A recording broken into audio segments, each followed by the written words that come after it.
Welcome, everybody. This is a continuation of the Committee of the Whole dealing with a couple of changes to their policies.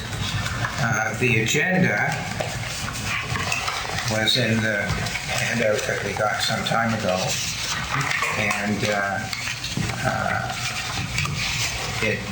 I guess I'll start with the roll call, and then there's a few changes to the agenda. It's the old agenda. So I'll start with the roll call. District 1. Bruce Prout. District 2.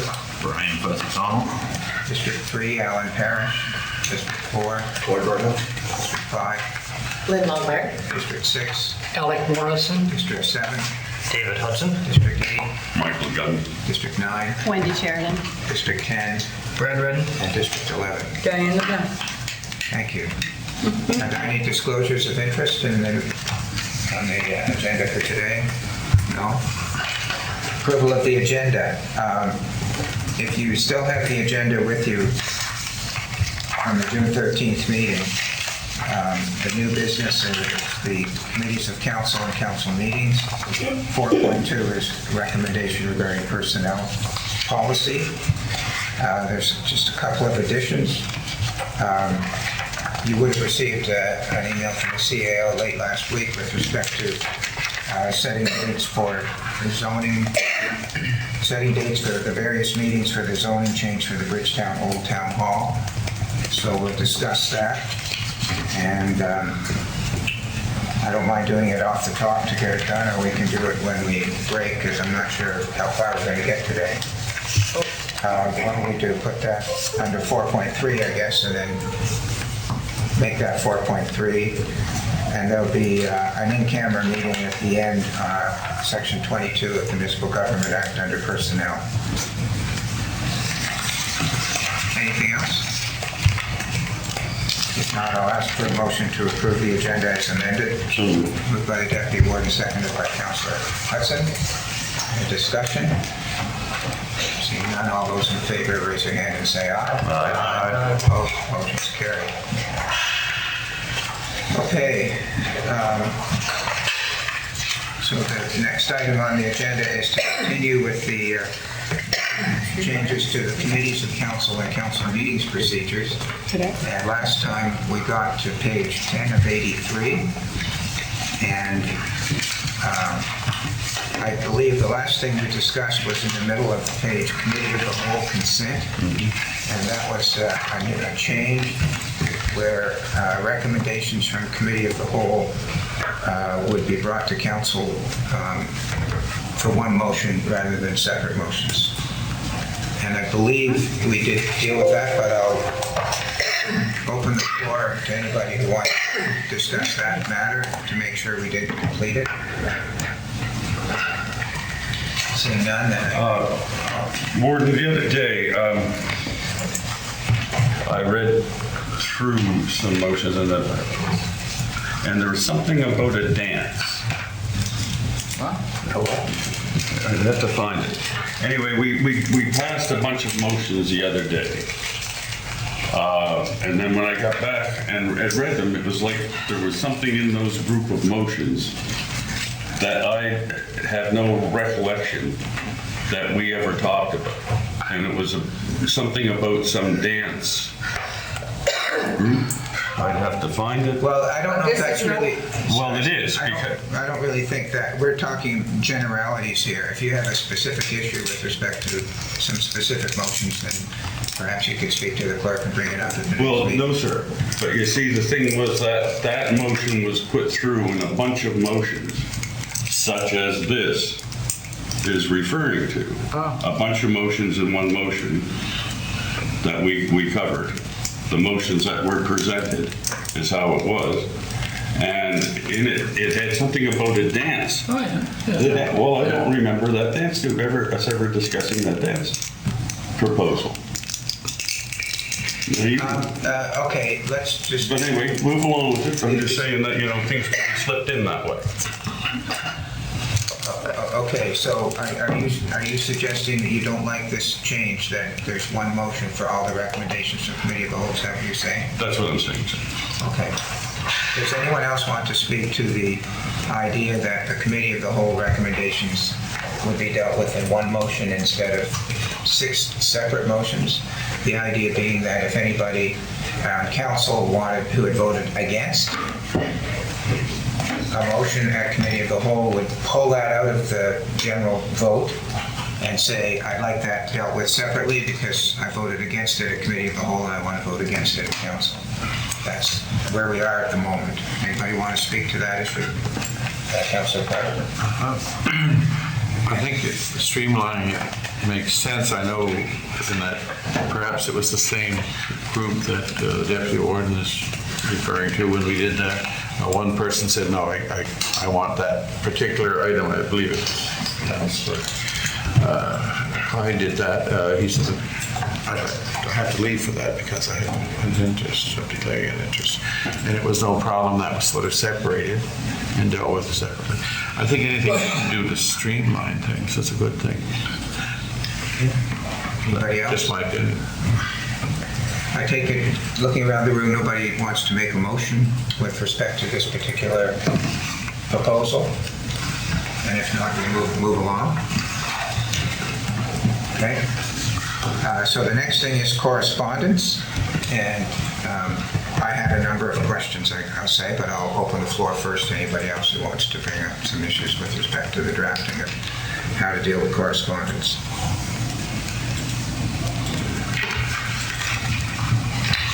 I'm not seeing a plethora of hands at the moment, so I will ask the deputy warden to take the chair, and I'll go through the comments that I had and put on the table.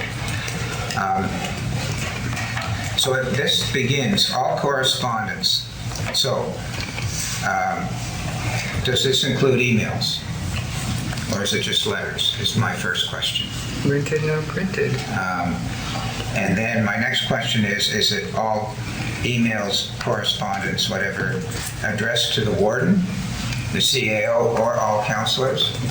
Because my understanding from having been in this seat for the last year and a half is that staff deal with correspondence a little differently depending on who it's addressed to. If I get something addressed to the warden, if I think it's for everybody, as you know, I pass it along. I give it to the clerk.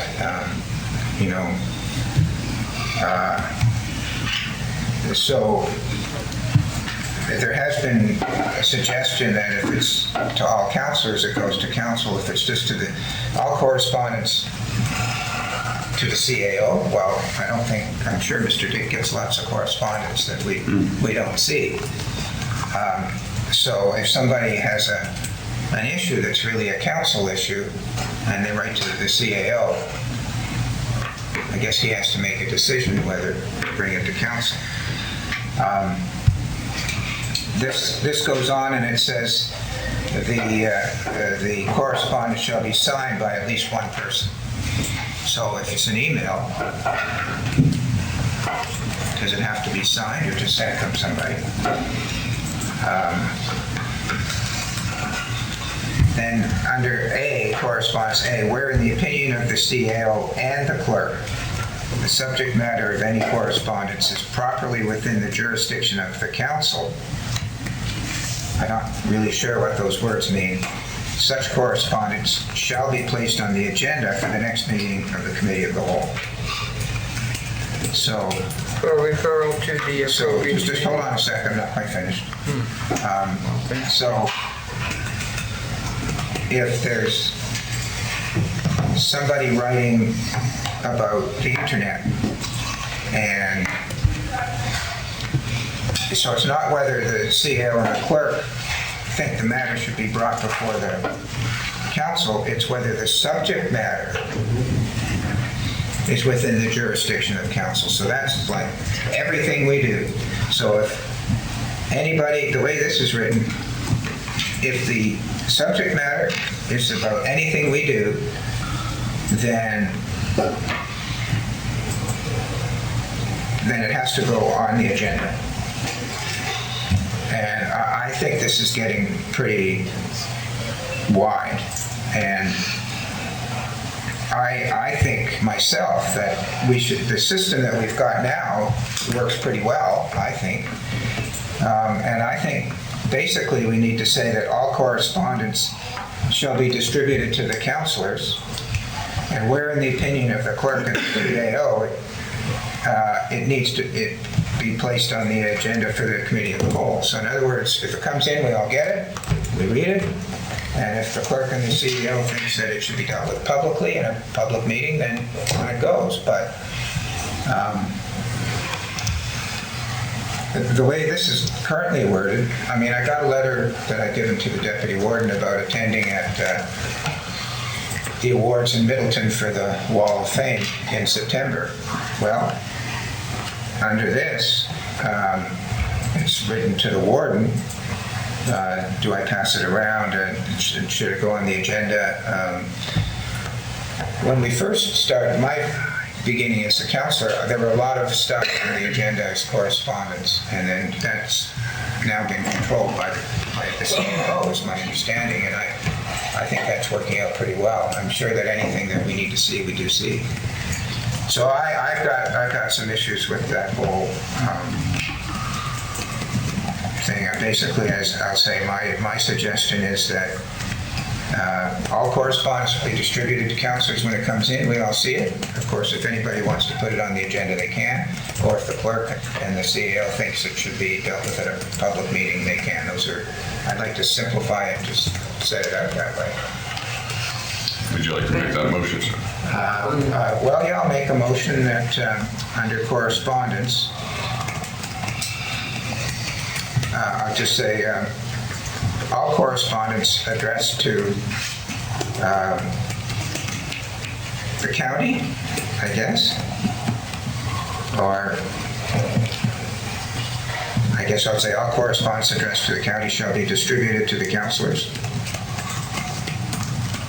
And where, in the opinion of the clerk and the CAO, it should be dealt with at a committee of the whole meeting, it shall be placed on the agenda for the next committee of the whole meeting. Is that it, sir? Is there a seconder for that? Councilor Redden, seconds. Discussion. Councilor LeBlanc. No, you had your hand up first. Okay, so I have a question about that. So what happens if it comes to the counselor? So does the counselor have to distribute to everybody else? And the CAO decides if it goes on, or the warden decides if it goes on? What if the counselor wants it to be put on the agenda? Does that, because you just dissected everything there. So I'm just wondering, where does that fit? Just Yeah, you're right. I would say it should be, in the opinion of the clerk and the CEO or a counselor, it should be placed on the agenda. I agree with you. So if you want to make that amendment to my motion, I'd support it. I would do that. Is there a seconder for the amendment? Councilor Barrow, second. Any discussion on the amendment? And it's to what? Include counselor? Counselors. In the opinion of the clerk and the CEO or a counselor, it shall be placed on the agenda. Councilor Barrow? Thank you. I'm just wondering, let's suppose Councillor A or B who gets a piece of correspondence.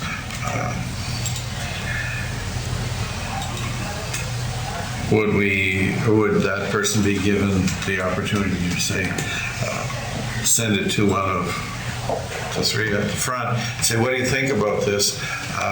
Or should we automatically send it to everybody and then just sort of await a consensus from that? I could see it being a bit of a possible log jam. Like, where does it end up and how do we deal with it once someone has received it? Any guidance on that? Like, let's say I get an email from somebody about topic A. Yeah, so I send it to all other councillors, CC to the CAO and the clerk. Well, the warden would get it anyway as a councillor. Or just say, I don't know if this is something that could be dealt with in another way. And just send it to the CAO or the warden. I don't know. Does it have to be one or the other? Well, I don't know. I'll ask your Could intent. I just respond to that, Mr. Chair? Just to clarify, I said that correspondence addressed to the county, so I wouldn't take it that correspondence addressed to a councillor is Okay. addressed Thank to the you. county. But if you feel that it should be, then you send it along. But it doesn't mean that. Which you would do, but I'm just saying, do you have to, which way do you send it to It's just the a- triumvirate, shall we say?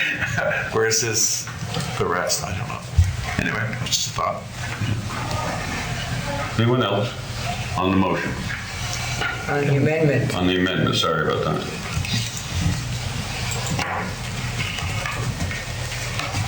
Hearing none, I'll call for a vote. All those in favor say aye.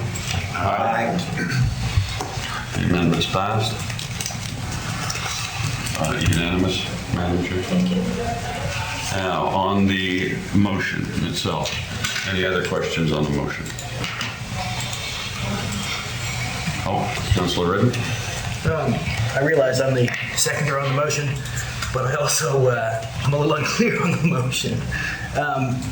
Was there intent to strike a section of this here? Because we didn't really specify that. Yeah, the intention was to strike everything under correspondence. Oh, okay. We're striking the entire section. Simplifying it all. Yeah. So let's hear the motion as prepared, maybe by Madam Clerk.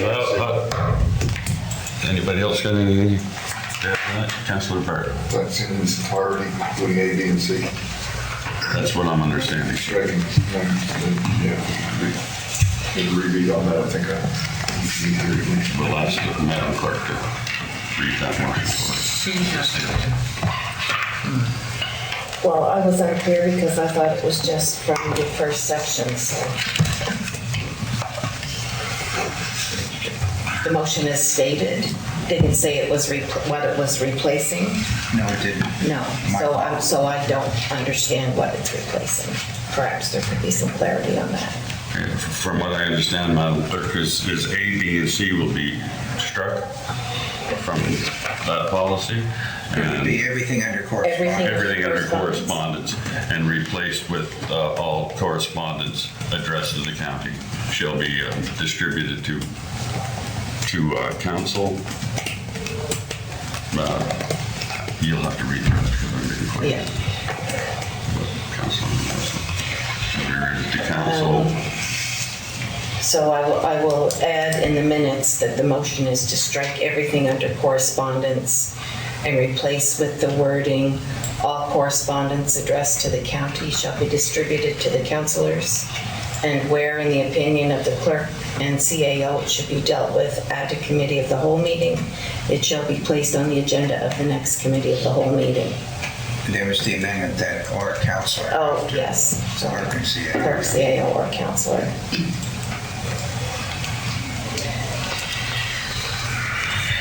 Councillor LeBlanc. So we're striking C at the top of page 11, which is giving us direction that it's to be with the clerk not later than 6 business days. Whereas we've not stricken any of these other ones for a time limit. The motion is to strike all of it, so that would include C at the top of the next. But I thought we had covered that somewhere previous, the 6 days. It's somewhere. Yeah, we had covered that before. But some of them are 8 days. I'm just asking. Seems to me, there's a 6-day there, but I thought we had an 8-day one. If I could respond to that, Yes, sir. because I saw the same thing Councilor LeBlanc has seen. Yes, sir. Some places it says 6, and it's coming up on the next page where it says 8. I bring that up, that it should be consistent with the Consistent. 6 days is out, yeah, there it is, right there. New business. So my question is, are we giving it a time limit to be consistent according to the time limits that we decide? We decided, we had covered those time limits 6 days before previously in this, I'm not sure quite where. But 6 days notice we covered before. It's It's been removed anyway, Counselor. It has been removed. Okay. Item C has been removed anyway, so Yeah. that gets moved if it's 6 or 8. So we would just go with whatever number of days that we put in somewhere. Okay, I'm confused. I'm not confused, but.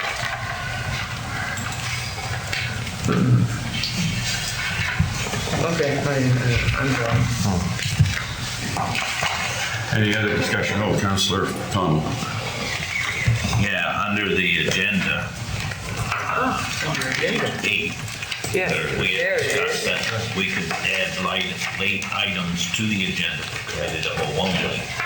So I'm assuming that if someone sent something out to the county and I got a phone call coming down this morning to say, is that gonna be on the agenda for discussion today? Then I could come and say that You I can put had it a on. request to go.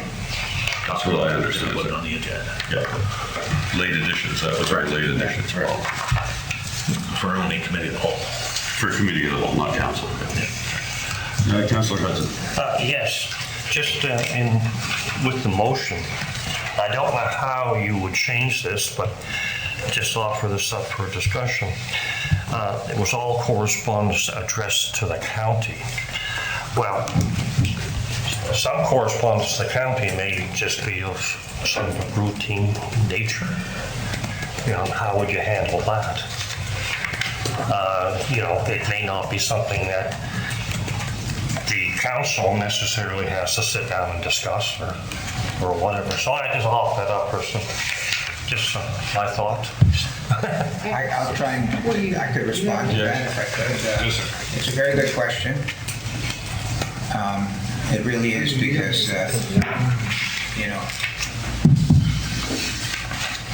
if the public out there, people who want to communicate to the council, to the county, they don't know whether to write to the warden or a councillor or the CAO or all the councillors or the clerk.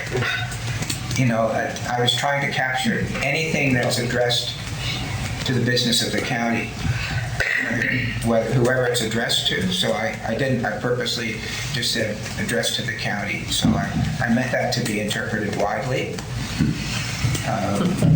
regardless of who it addressed to, because people don't know. That's my best attempt.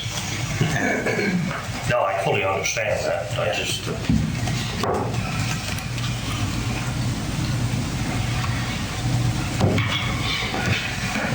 That's the Councillor Hudson. Councillor Reddy, did you? Yeah, no, I was, it's too early for me to be pulling. Yeah. Any other discussion on the motion? Here, seeing no other hands up, I'm going to call for the question. All those in favor of the motion, say aye. Aye. Council, there's a unanimous decision, Madam Clerk, and I'll hand the chair back to you, Warden. Thank you.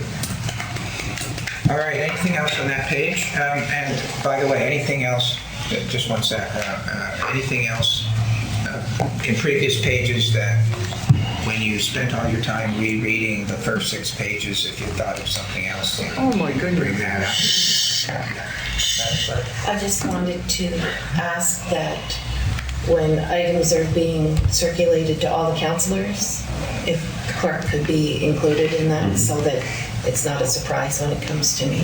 Oh, isn't it there? Sure. Because there's a lot that I don't see that gets added and. Do you want to change the motion, or do you want to just have that understood? I'm just asking for you to do that, please.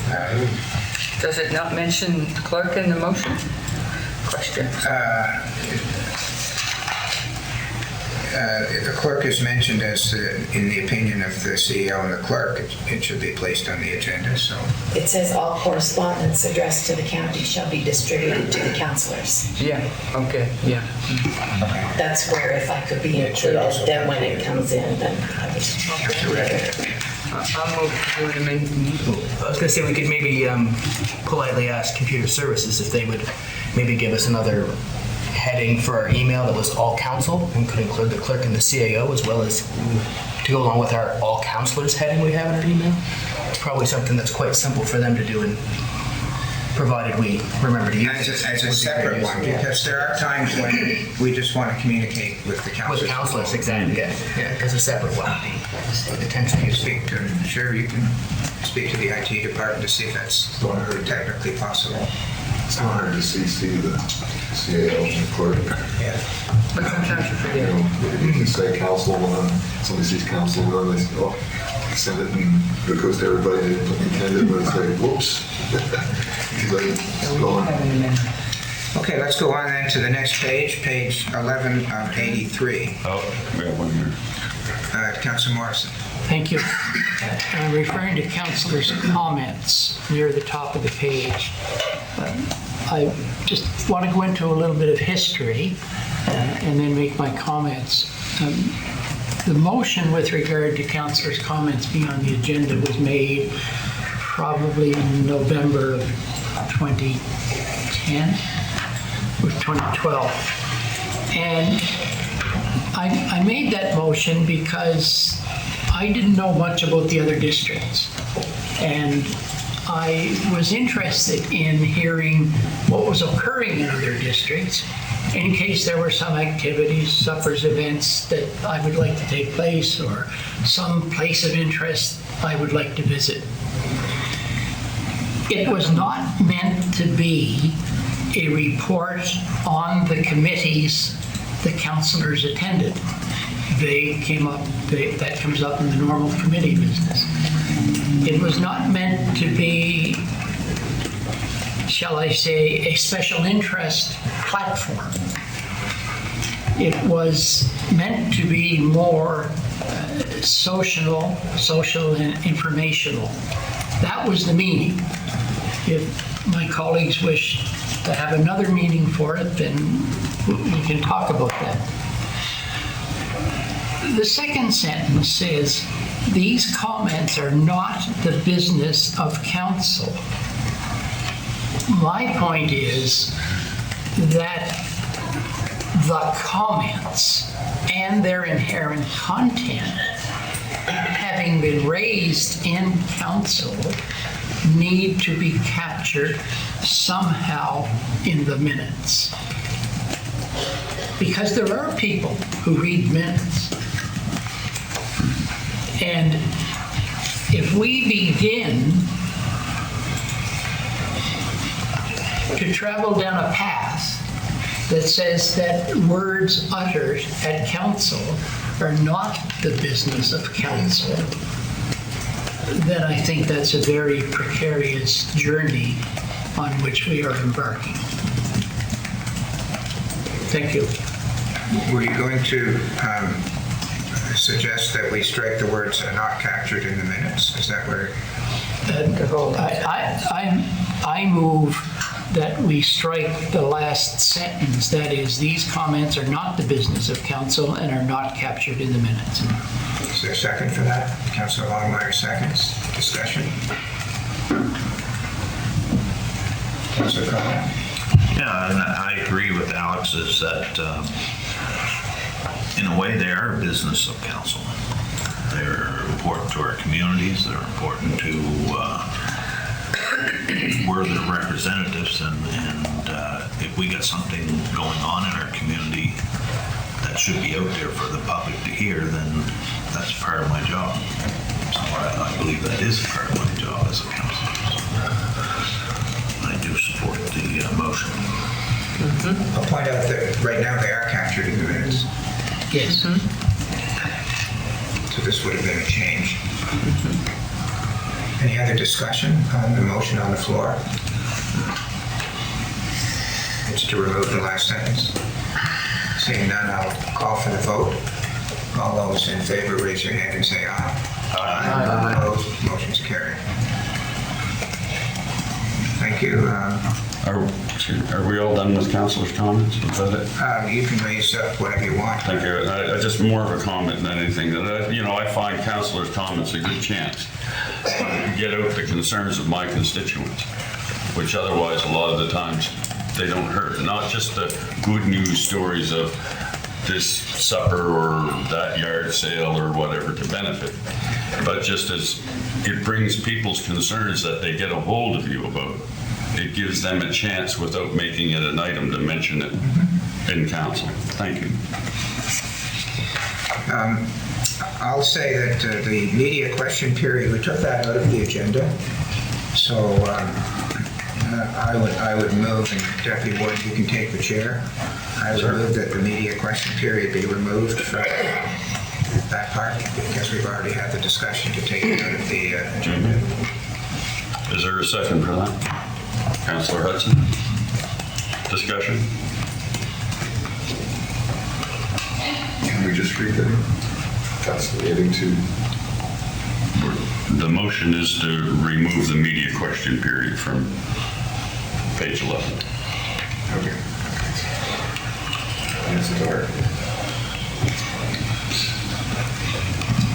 Any discussion? Seeing none, I'll call for the question. All those in favor, say aye and raise your hand. Aye. It's unanimous, Madam Clerk.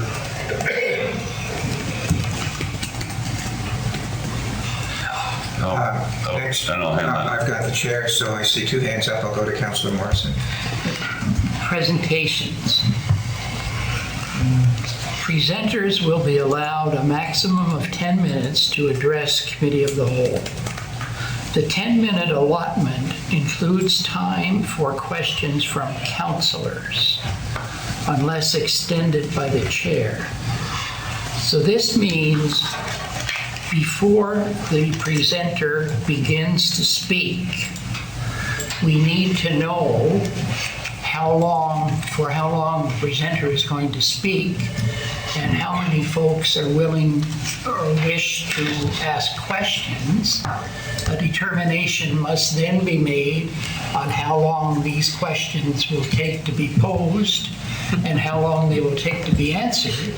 And that sum has to be subtracted from the 10 minutes the speaker has. Some speakers won't have any time at all. So I move that the second sentence, the 10-minute allotment includes time for questions from councillors unless extended by the chair, be removed. Second. Okay, discussion. Councillor Redmond. I had similar concerns, but I'd read it quite differently. I had read it in that we are giving the chair sort of permission to extend it without having to come back to council, and that the chair could be, you can keep going, because most of our presentations have gone over 10 minutes with questions, and really, that should have been asked of council whether we wanted to go over 10 minutes, as our old policy was written from my memory. I'm fairly happy. Well, no, I would leave unless extended by the chair in the motion if I was going to change it. But you know what? Let's do that anyways. I would pose an amendment to the amendment to leave unless extended by the chair in there, because that allows the chair to just add more time without coming back to us. Because as it's presenters will be allowed a maximum of 10 minutes to address the Committee of the Whole. Then there's no flexibility there at all. They're given 10 minutes, and that would cut off, I think, everybody, all but one presenter we've had in the last. Is there a seconder to that amendment? Councillor Longmire seconds the amendment. So the amendment is to leave in the words unless extended by the chair. So it would read, presenters will be allowed a maximum of 10 minutes to address Committee of the Whole unless extended by the chair. Is that the impact of the amendment? Councillor Redmond, I just want to get it straight. Yeah. Councillor Morrison? Thank you. My interpretation of that would be that what the chair is extending is the time of the presentation, and it does not refer to the time of the question period, and I'm content with that. Thank you. I'd like to speak to the amendment, so Deputy Warden. Yes, sir. If I could, if you take the chair for the purpose of my comment. I'm going to raise on the next sentence, councillor should not ask any questions. Oh, I've got something on that. Yeah, but this impacts where I'm going on the motion on the floor. So the next sentence says, councillors should not ask any questions until the spokesperson has completed the presentation and will not make decisions at that time. Well, my experience in the year and a half I've been here is that every time we have somebody up there talking and we say, do you want us to ask questions when you're talking or do you want us to wait to the end? To a man or a woman, they've said, oh, please ask me questions while I'm talking. And I find that to be a better system myself, to do that. So I was going to change that section. And so back to the amendment on the floor. The issue is whether the 10 minutes, the context of the issue on the floor, the idea is that the presenter gets 10 minutes and then there's questions. And I'm saying that's not the way it should work. That it should be 10 minutes, including questions, able to be extended by the chair, which I've always done. I get a reading of the room and let it go on until it's gone on too long, kind of thing. So then I have to come back to the amendment, which is on the floor. And I guess I'm going to be in favor of the amendment, but then I'm going to want to change the motion so that we know that the 10 minutes includes questions. That's where I am. So I'm going to support the amendment. Oh, that's where you went. That's where you went. All righty So then. I'll take the chair. Be careful making those clear. Oh, you were supposed to be succinct with that. Councillor Prado. So I was looking at it as presenters will have 10 minutes for their, they don't have to take the whole 10 minutes, but 10 minutes unless extended by the chair. And that would be if it was something of a lot of importance that in the presentation had to be a little more lengthy to get the points across. And then the questions of council could be separate from that.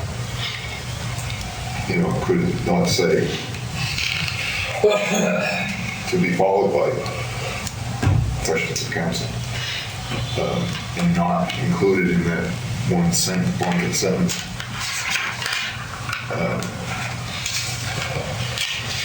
Now, your question was about asking questions during the presentation as well, and that was part of the 10 minutes. But if we allowed the question period afterwards to get into the meat of it, because every council might want to hear the whole thing before they start discussing it instead of piecemeal. So I don't want to cancel the comments, and I think by addressing the first sentence in that to remove the 10-minute allotment for time and questions from council, that the 10-minute presentation period, unless extended by the chair, well, if it turns out that there's a real interesting presentation there and we haven't heard it all, we're not going to just flip the switch and say you're out of here. I would hope not. So I'm not sure how rigid I'd like to see that. Is my opinion. Okay. Deputy Warden. Thank you. I've listened to a lot of presentations here in the last few years, and one of the things that's always driven me crazy was the fact that somebody be going through a presentation, and somebody's hand goes up and says, "Oh, but what about this?" And in the next line, they address that. to question. So I find if during presentations, if I write down my questions that are arriving, let them get through the presentation. A lot of the times, my question is answered before their presentation is done. So I find that listening to the presentation and then formulating my questions during that and presenting them after the presentation, it seems to me to be a better way through and a much more streamlined way through. Thank you. Councilor LeBlanc? We've been going at this for many years, and 10 minutes is never the magic number. And we just adapt to whatever the situation is, and we move on. So to me, it's like, we're done, let's move on from this too. Because we're going to change it as we go along, so during the time of the presentation. Yeah. That's my thoughts. Councilor Redden, did you have your hand up? No, but since you passed, I'll make a comment.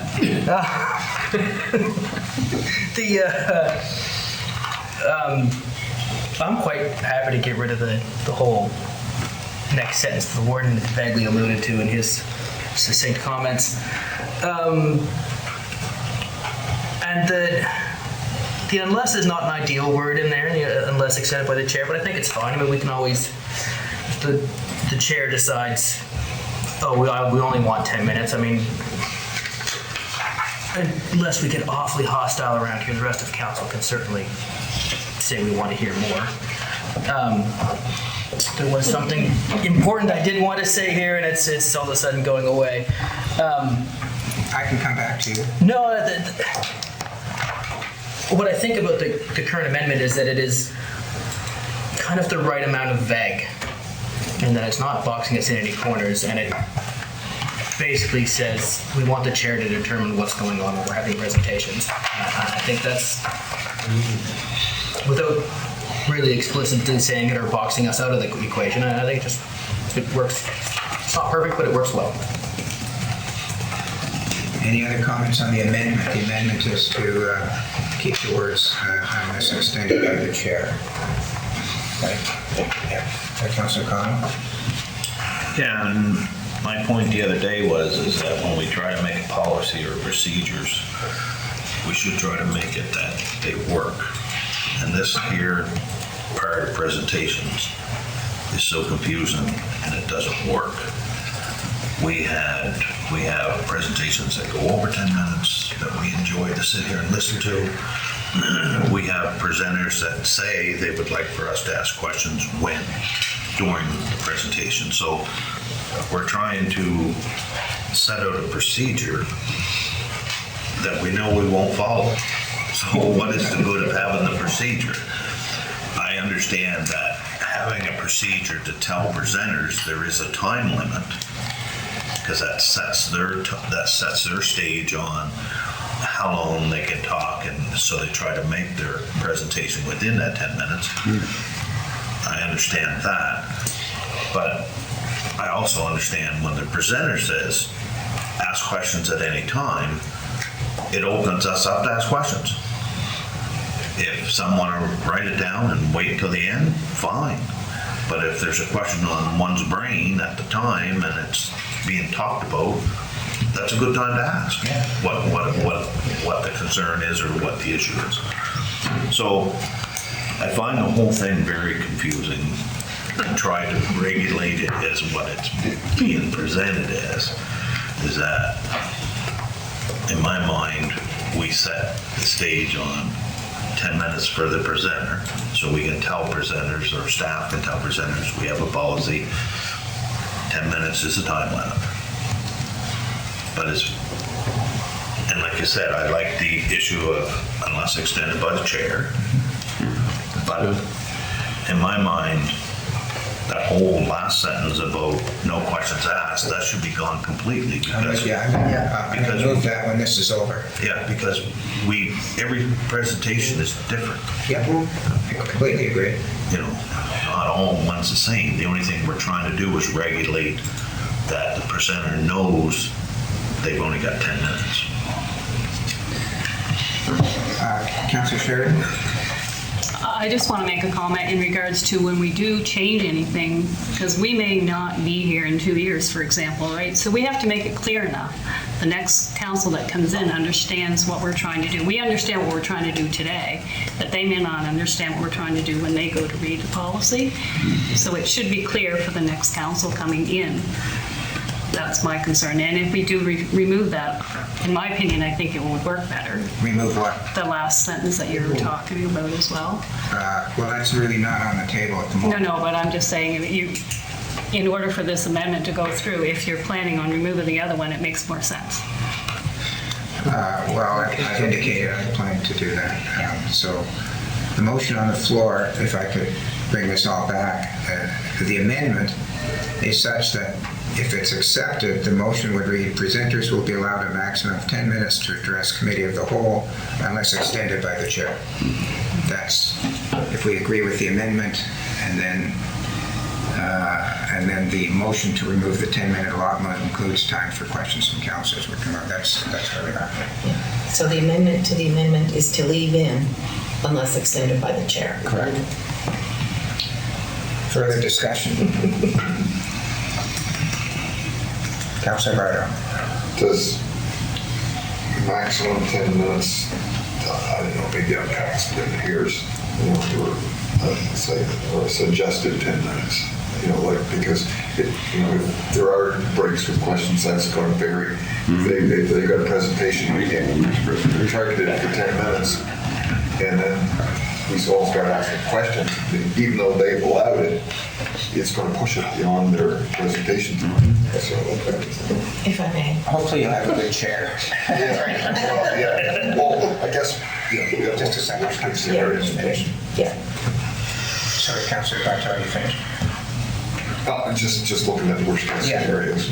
The court wanted to say something. It just, when staff was drafting this, it's guidelines. There's not a stop time clock like in a basketball game that, okay, there's 10 minutes, okay, there's a question, so that time clock is going to stop. It's really so that staff has a policy to follow, so when someone wants to make a presentation, I can say, yeah, staff, council will give you 10 minutes. So it's really not, there's no weeds in it, really. It wasn't written to have weeds anyway. So right now your question is on the amendment to the amendment.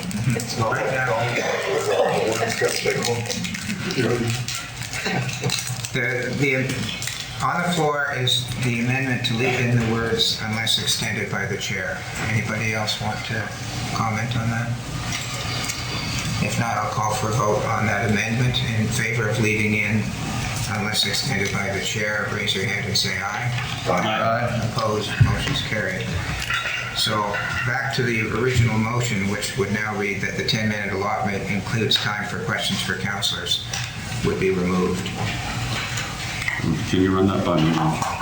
The current motion on the floor is the second sentence under the paragraph we're looking at would be removed, being that the 10-minute allotment includes time for questions from councillors. That's the motion on the floor, is to remove that. Yeah, that's right.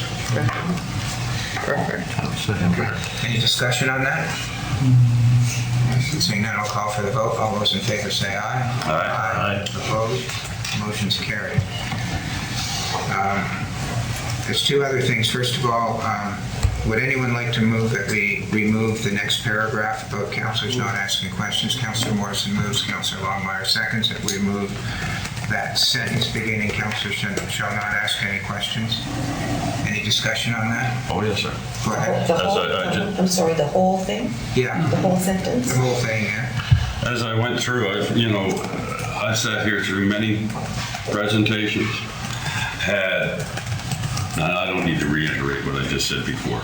That's why I'll be voting against that motion, because I really do believe that councillor questions should be, we're all literate, I hope, and we can write down our questions as they come to us, which is what we should be doing, and waiting until the end. Thank you. It's my practice to ask the presenter whether he wants to be interrupted with questions. So, Yes, sir. Councillor Sheridan? So part of that sentence, and will not make a decision at that time, that needs to stay. That's right. Because sometimes there may be an ask from the presentation of 20,000 or such. You need time to, Okay. so that part should stay. But you want to amend the motion to leave in Council shall not make a decision after a presentation, that part. That's correct. How would it read? We'd leave in. Just like that, council will not make a decision at that time. Okay, so we'll leave that in. Somebody second that amendment? Councilor LeBlanc? Discussion on the amendment, Councilor Clark. Oh, no, I thought you were looking for a seconder, sorry. I was making notes as the deputy warden had suggested. Discussion on leaving that in. Saying none, I'll call for the vote to leave in the words, councilors will not make a decision at that time. All those in favor of the amendment, say aye. Raise your hand. Yes. Opposed? Motion's carried. So the motion on the floor is to remove that part of the sentence, councilors shall not ask any questions until the spokesperson has completed the presentation. So that's coming out on the current motion on the floor. I don't see any discussion, so I'll call for the vote. All those in favor, raise your hand and say aye. Aye. Opposed? Motion Nay. carried. Oh, sorry, one nay. Sorry, Captain. Sorry, Deputy Warden. Okay, any other comments on that page? Yeah, Councilor Barrow. this is the time to address the 1, 2, 3 on that page and 1 on the next page where it says 8 business days. There's a question before Yeah. 6 or 8. Yeah. Before we get past this page, maybe we should Yeah. address that. Yeah, would you like to move that the 8 be changed to 6? I think for consistency, yeah, maybe the 6 days. So Councilor Bartow moves under the new business paragraph that the 8 business days be changed to 6 business days. Seconder for that Can motion? I make that all in one motion, or do we have to do 4 separate motions?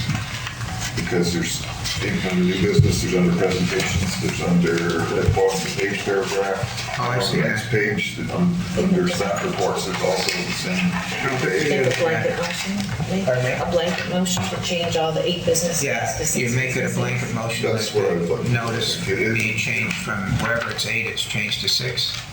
Yeah, I believe, unless there's some confusion about this.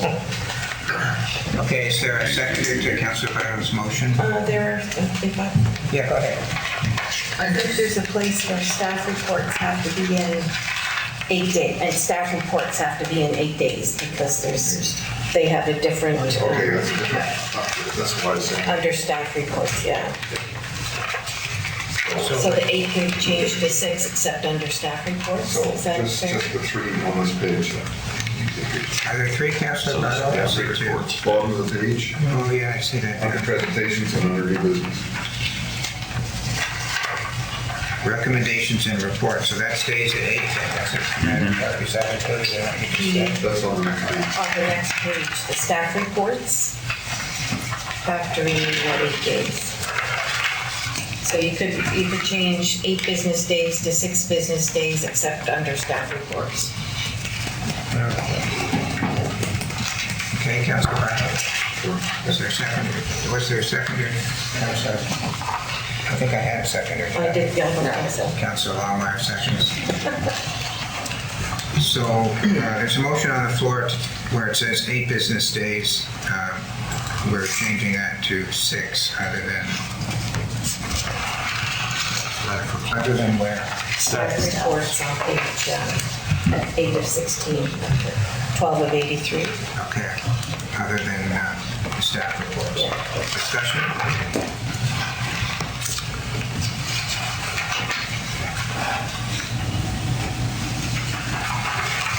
Seeing none, I'll call for the vote.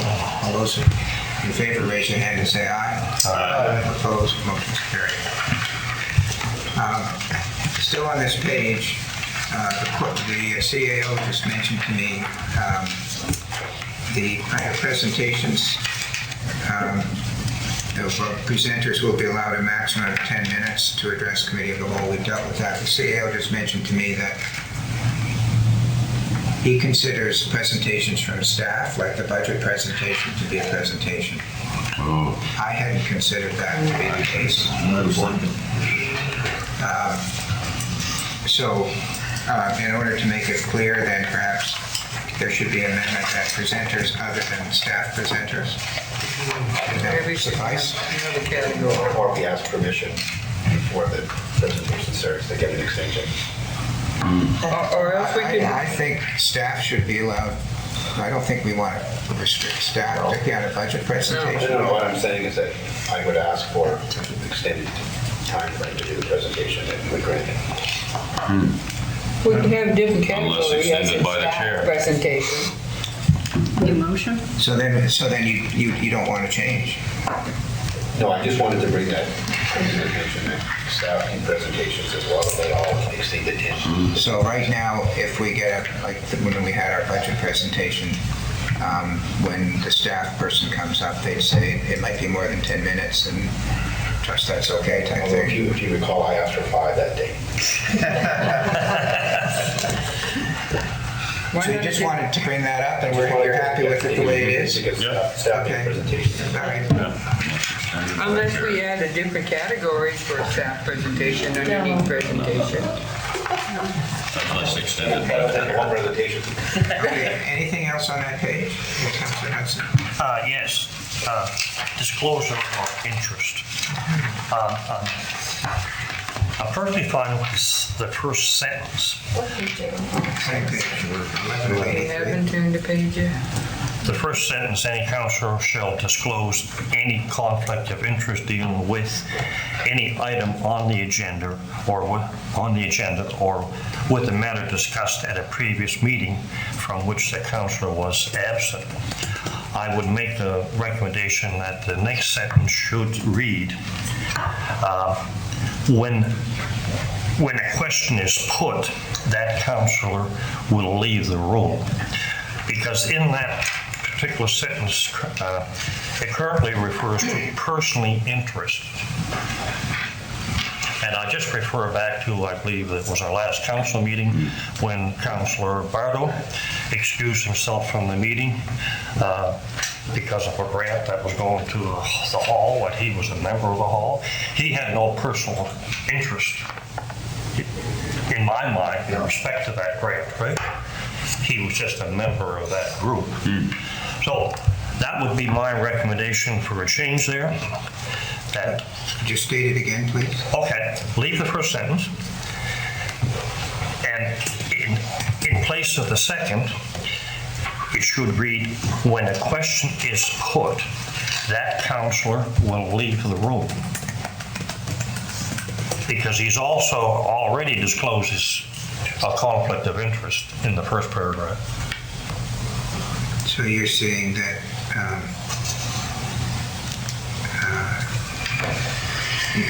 so can you set out the words you want to remove or put words in?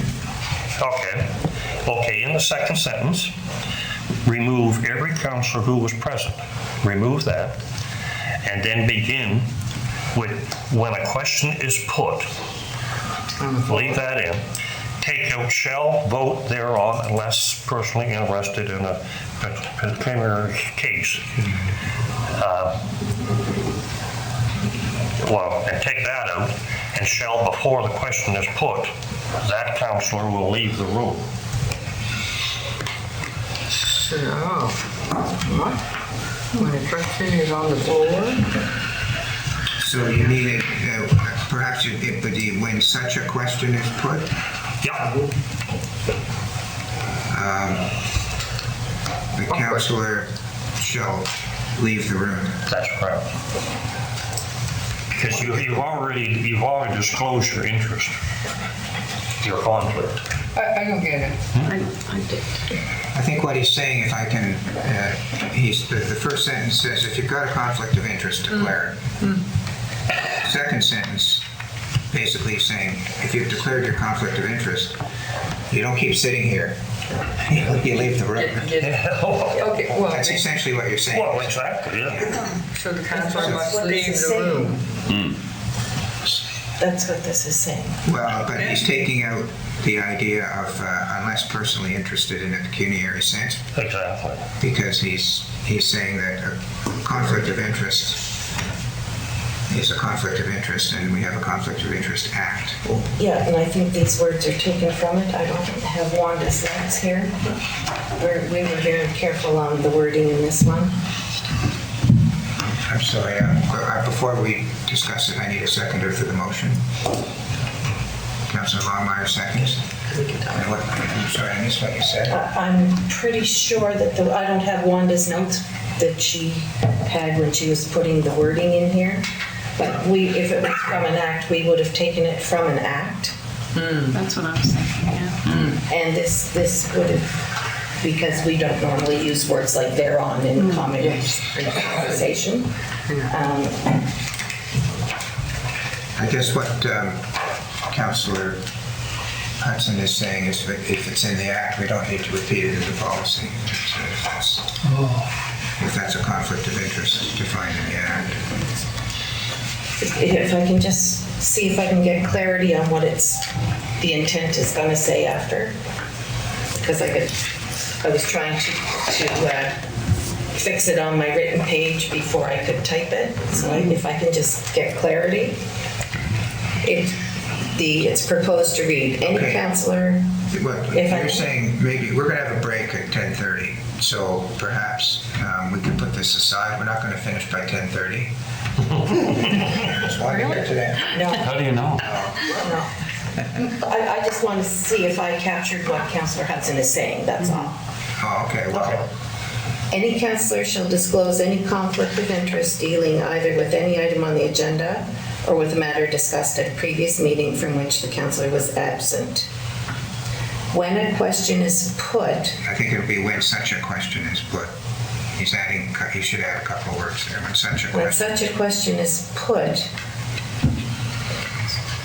The the councillor, okay, so it's not up there, I'm gonna put it down here. The councillor shall leave the room. Yeah.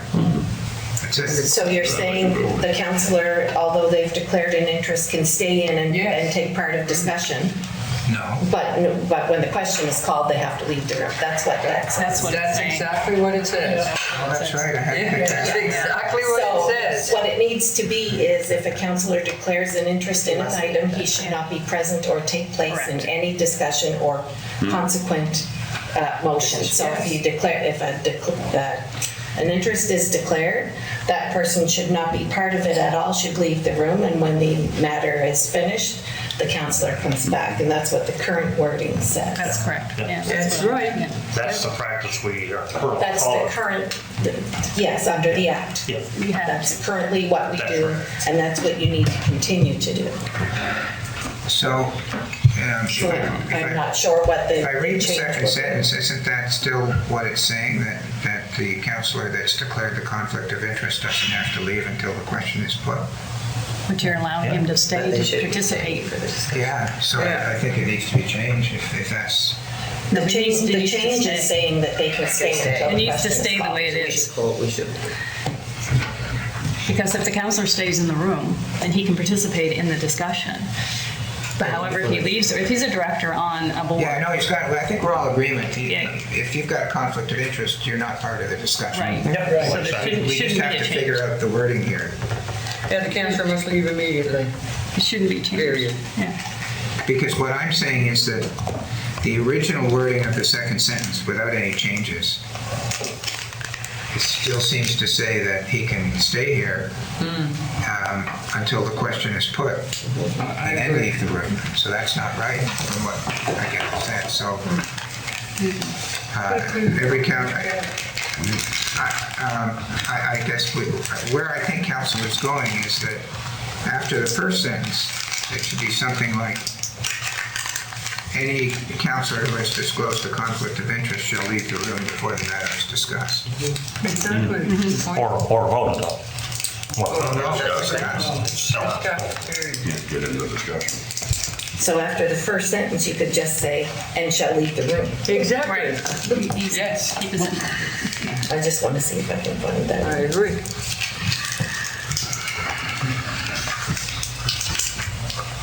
And shall leave the room while that matter is discussed.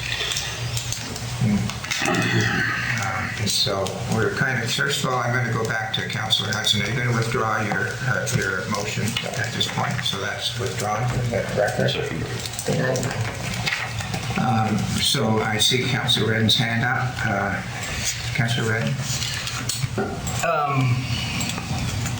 I had a question for clarification, since that other motion has been removed.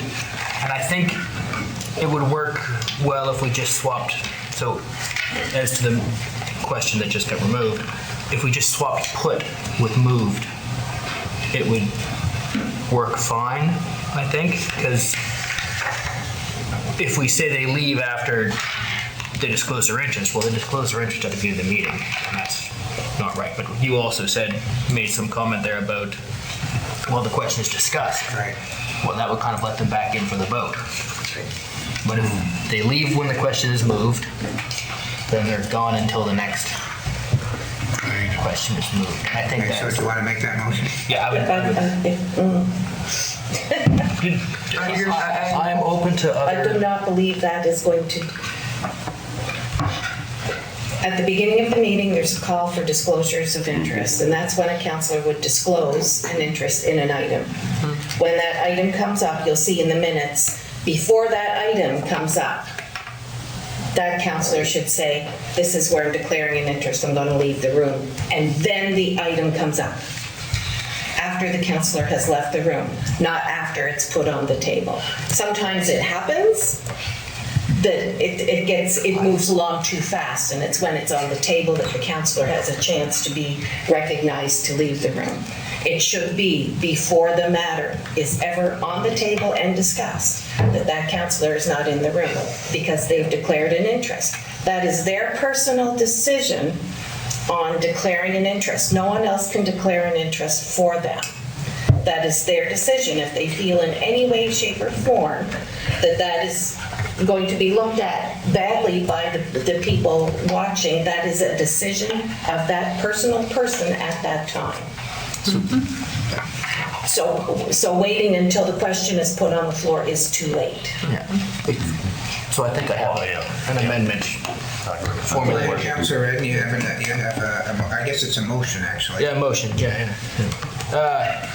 So the last sentence should read, every counselor who is present when the question is put shall vote thereon unless personally interested in a pecuniary sense, and shall, before the question is moved, leave the room. So I think it's just the one put needs to be removed, changed to moved. Which one? What do you The second put should be changed at the end of the sentence? at the end of the sentence. My punctuation's not that strong, so I And want you're to changing it digress to there. moved? Yes. And that gets the person out of the room before the question is discussed. And it also secures that everybody has to vote, because I don't remember that being anywhere. Is there a seconder for that? Well, I'll second it. What Get he's on the doing table, is but I have a he's changing, in the last line, he's changing the word put to moved. Yeah, and Seconded by the deputy warden. I want to go back. Okay, so there's a motion on the floor to change the word put in the last line of disclosure of interest to moved. Any discussion on that? And leave the rest? And leave the rest.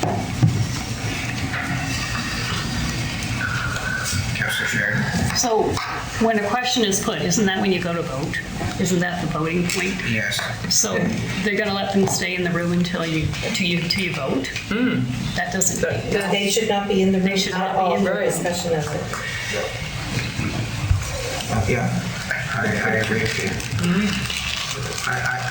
Myself, I'd like to get rid of that whole second sentence and just make something that's more clear than struggling with taking things in or out here in the Yeah. sentence. If I may make a suggestion, if you remove the last sentence, add a semicolon after absent and say, and shall leave the room before the matter is discussed. Correct. Yes. That makes it simple. Yes. So I think I get a sense that we're going in the same direction. So Councilor Redden, if you were agreed, would you withdraw your motion? I'll consider it, but there's a second part here in the sentence I think we are missing. Really, if we want to get incredibly picky, I think this last sentence should be two sentences. Every counselor who is present when a question is put shall vote. It has nothing to do with conflict of interest, I agree with you. but I don't remember it being anywhere else in the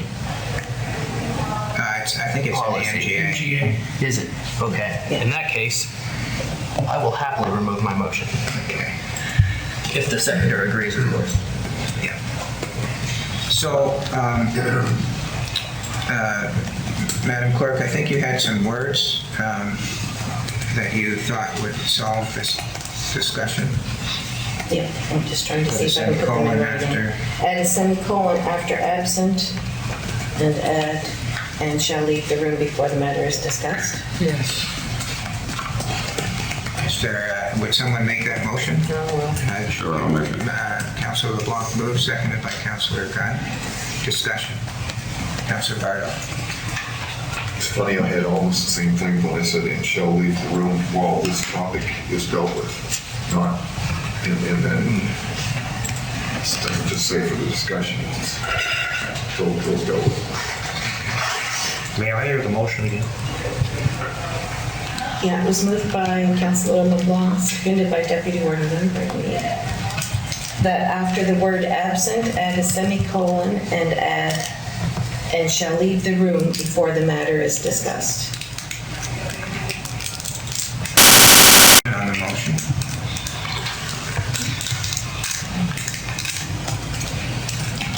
Seeing that. Oh, Deputy Warden. Thank you. I need an explanation before I vote on anything further. And it says shall vote thereon unless personally interested in a pecuniary way. That sentence is coming out again, isn't it? Oh, hold on a second. That may be the motion. We haven't voted on that yet. No, sorry. But I need some clarification. Sure. Pecuniary interest is when you're actually financially invested somehow in it. You're going to get some return from it. Well, when Councillor Connell represents a hall in Margarettsville or some society somewhere, or whoever, I can pick any one of them, but they really don't have a pecuniary interest in that hall. No. They don't have a pecuniary interest in that hall.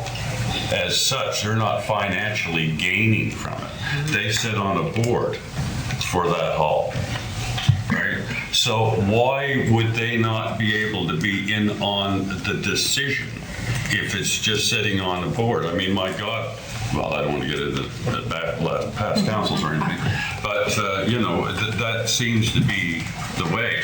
Pecuniary means financial. You're going to gain from it somehow, right? I can understand that if I was, I would step aside if I was going to gain. This was going to do me. I was going to, my brother's going to give me a job at his park that he's opening up, his campground, and he's trying to get that by the county. I can see why I'd step clear of that decision. But when it's just something in our community that we might be members of, why would we have to step and not have any decision on that as a council? That's just my question. Thank you. I'm not going to answer your response because it does take perhaps a legal opinion, but my recollection of the Conflict of Interest Act is that it's not just a pecuniary interest of the councillor, it's a pecuniary interest of the councillor's siblings, spouse, and whether it says corporation. So I'd have to look at the act because it's not just the person. I think it's expanded a little bit. But I take your point. I just wanted to. Thank you. That's all I wanted to do was make that. Thank you. Councilor LeBlanc. But his point is exactly correct. However, it's also the decision of the councillor to decide if they think. So what I would think I would not have to leave the room doesn't mean what. You're absolutely correct. It's up to the councillor. Yeah. Councilor Bardo. Yeah, I was kind of seeking some kind of clarification on that, but I figured I'd get, like, when I voted for the North Shell Hall grant, I'm the only director right now. I was chair for years, but I'm not anymore. I'm only director. But I don't see that it's a conflict made, but I didn't want the perception to the public. So I erred on the side of caution for doing that. I don't think I agree. I was, to get a better explanation for it, maybe it would be good, but when it gets to a gray area like that, you're splitting hairs. Like, it's better to just err on the side that gives you the arm's length from here to there. I think that's why I did it. The public that watches how we conduct ourselves in these meetings may not understand specifically the conflict of interest, and they might say, well, had a conflict of interest. And we all know kind of, we read the act, they don't, so it's, I think best practice to exclude yourself just to avoid that kind of thing. It's up to the council. So there's a motion on the floor to remove the second sentence under disclosure of interest and add the words to the effect of leaving before the matter is discussed. Any further discussion on that? Seeing none, I'll call for the vote. All those in favor say aye. Raise your hand. Aye. Opposed? Motion's carried. Still on this page, I'd like to just look at presentations again. It says, will take place at committee of the whole following roll call. Does that mean immediately following roll call, or does that mean, like, we usually do them at 11 o'clock, which is following roll call? This is a change to do them immediately following the call. Good plan. They don't have to wait. Can I ask, without wanting to put a motion yet, what the purpose of that is? I can tell you. No, I'm just asking the clerk. So that you can get to the business of your day. Not be interrupted. Yeah. I see. And so that people, Presenters can come in. a lot of times when a presenter is booked at 11, sometimes the business goes till 10 after, or before you get a chance to break for that. So if you have it first thing before your agenda actually starts, then, and then, like the in camera, if there is something that you as council want to discuss about that presentation, you can add that to your agenda because you haven't amended your agenda yet. So it's even before the agenda. Yes. Presentations. Okay, I just thought I'd bring that up. I'll ask if any. Yeah, go ahead. If I may comment on that, sir. We used to have a presentation scheduled at 11 o'clock, and my heavens, and in camera was first thing in the previous admin. And I've seen people here at 11 o'clock, quarter to 12. Oh, well, you'll have to present after lunch because our in camera went until 11:30, quarter to 12. And these people sit back here waiting, or not, out in the lobby. That's right, out in the lobby, waiting for us to finish our in camera. And then somebody go out and tell them, oh, it's lunchtime, we just finished in camera, you'll have to present after lunch. That's completely unfair to the public. I think the best way is the way that they've got it slotted here. Get that business out of the way, wait until the end of the day for our in camera. Thank you.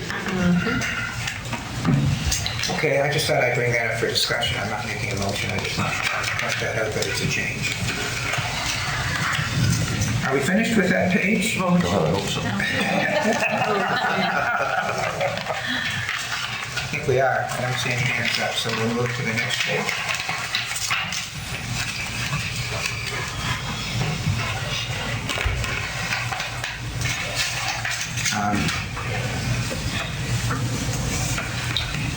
I have a comment regarding urgent business. It's in the middle of the page there, under urgent business. It says, a matter deemed to be urgent by the warden, CAO, and the clerk may be considered without notice at any time. Shouldn't that be the warden, CAO, or the clerk? Do all three of us have to agree, and one of the three of us has a veto? I'm just... Oh, now you're making it complicated. Or maybe it should be the urgent, maybe it just be the warden and the warden or the CAO, or the warden and the CAO. I'm bringing that up for this discussion. I'm not sure exactly where I want to go on it, but Councillor Redden? Well, so if I'm reading this here, the warden, CAO, and clerk, as it currently reads, all say it's urgent business, and so then it gets to be considered without any notice, but it still requires a majority vote of council to be considered, if I'm kind of reading that sentence. So it's... So the warden, CAO, and clerk are saying it's urgent. So that allows us to think about considering it without notice, and it still requires a simple majority of the council to actually consider it. But I'm just saying, what if the clerk says, oh, I don't think that's urgent, even though the warden and the CAO do? He works for you, essentially. He works for him. So I guess the point is, the MGA already allows for the warden, the CAO, or the clerk to call a meeting on short or no notice if it's required. Does it? I wasn't aware of that. And it doesn't require a majority of council to, as this may or may not imply, to do it. So I think there's a lot of redundancy there, and we can probably just get rid of it. If you want to, I would want to read what the MGA says. Un momento. Okay, I'll finish with Councilor Redden. I've got Councilor Morrison and Sheridan.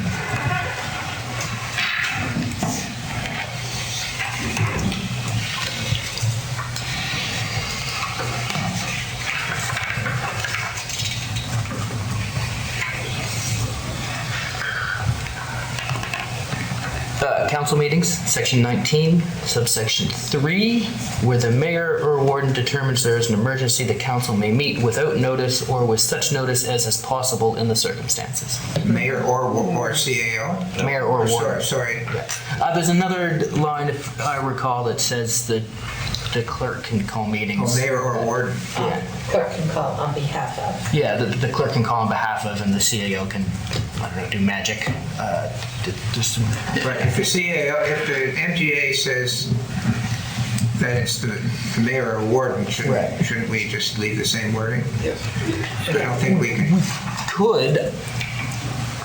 Urgent business that requires no notice on a meeting in my books is Totally different. pretty urgent, and I would hope that our warden can look it up themselves. If they I don't think it needs to be in our policy, is what I'm So saying. you're saying you would take out that whole urgent business? I'd get rid of the whole urgent business, and if you want to replace it with something, replace it with section 19.3 of the MGA, and just say urgent meetings as per section 19 or by the MGA. So this is under a section called definitions. Yes. Okay, so Well, I'm still with Councilor Redden here. I see the other hands up. Are you wanting to make there's no motion on the floor with respect to this at the moment. So the clerk did just point out it's urgent business. I think it's pretty hard for us to define what urgent business is. So in that sense, this certainly says nothing as to what is urgent, except the warden or CAO or clerk. The warden, CAO, and clerk all say it's urgent.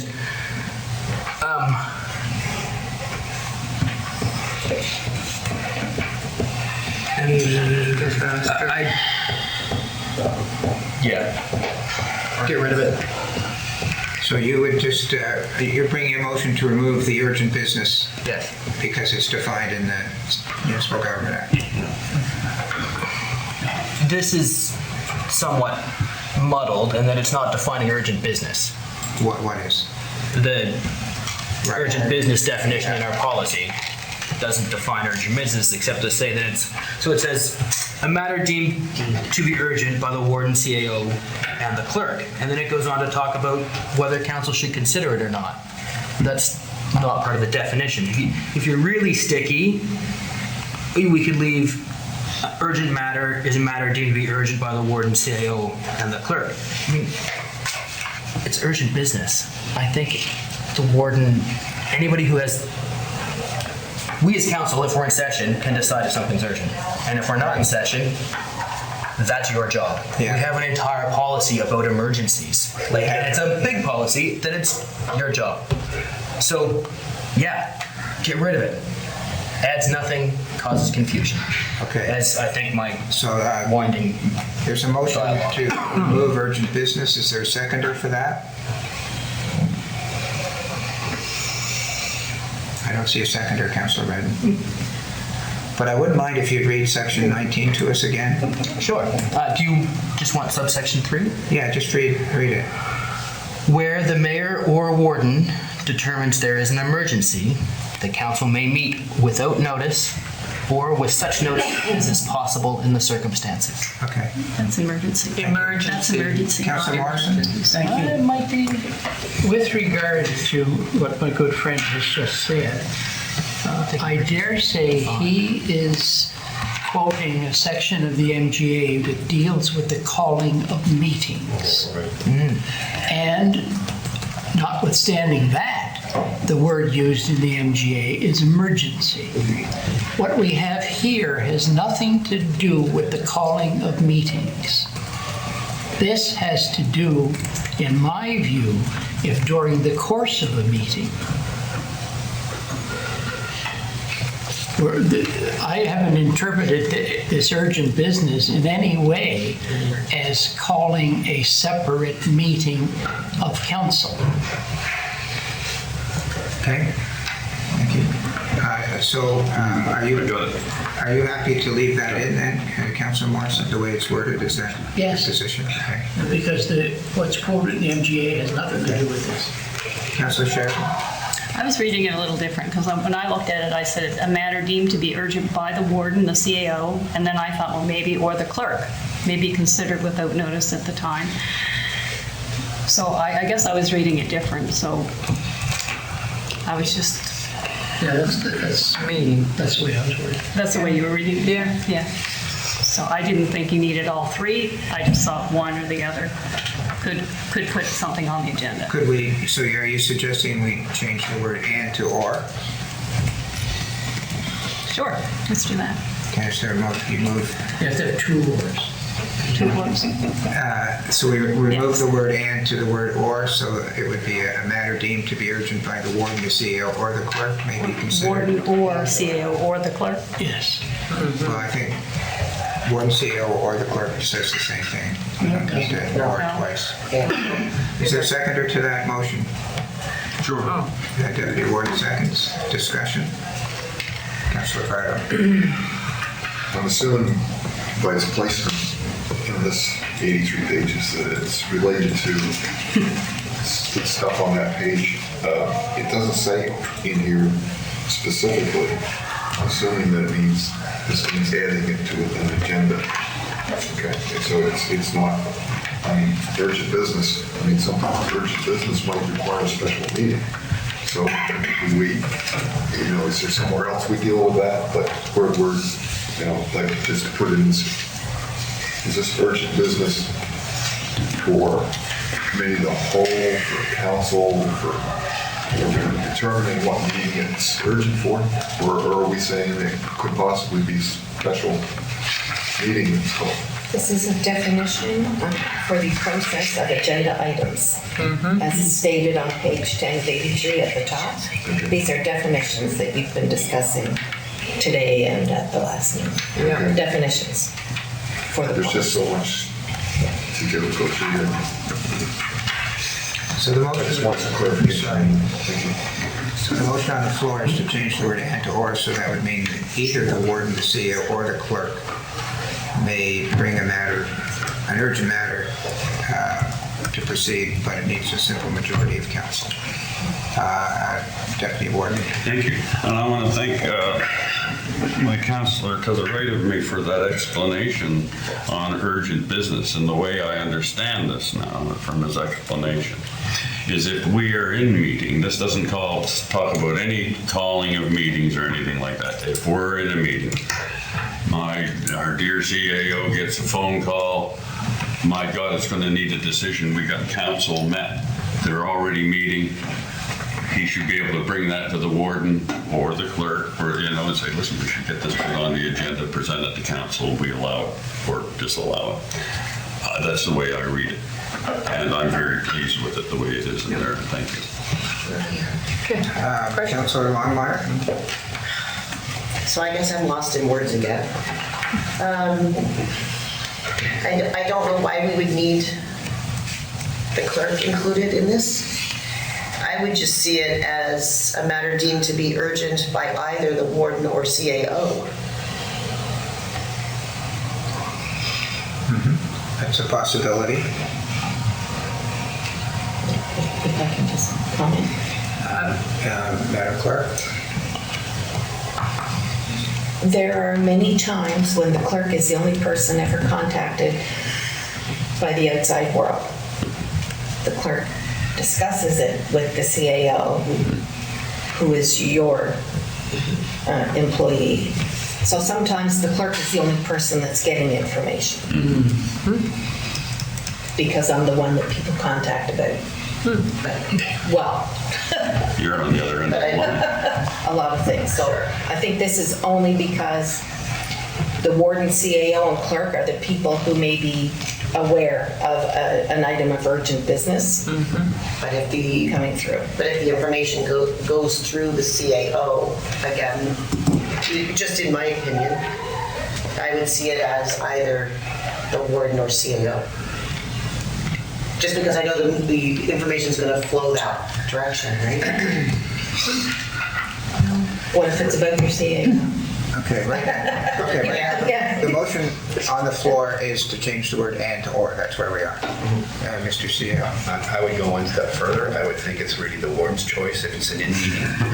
It's the warden. If it's before the meeting, that's a separate issue altogether, but if it's during the meeting, if as the deputy warden said, I get a phone call, which I never would because I never bring my phone to the council meetings, but if it came up, I think it's the warden, personally, I think it's the warden's call. I don't think it's the CAO's, or is it the clerk's call?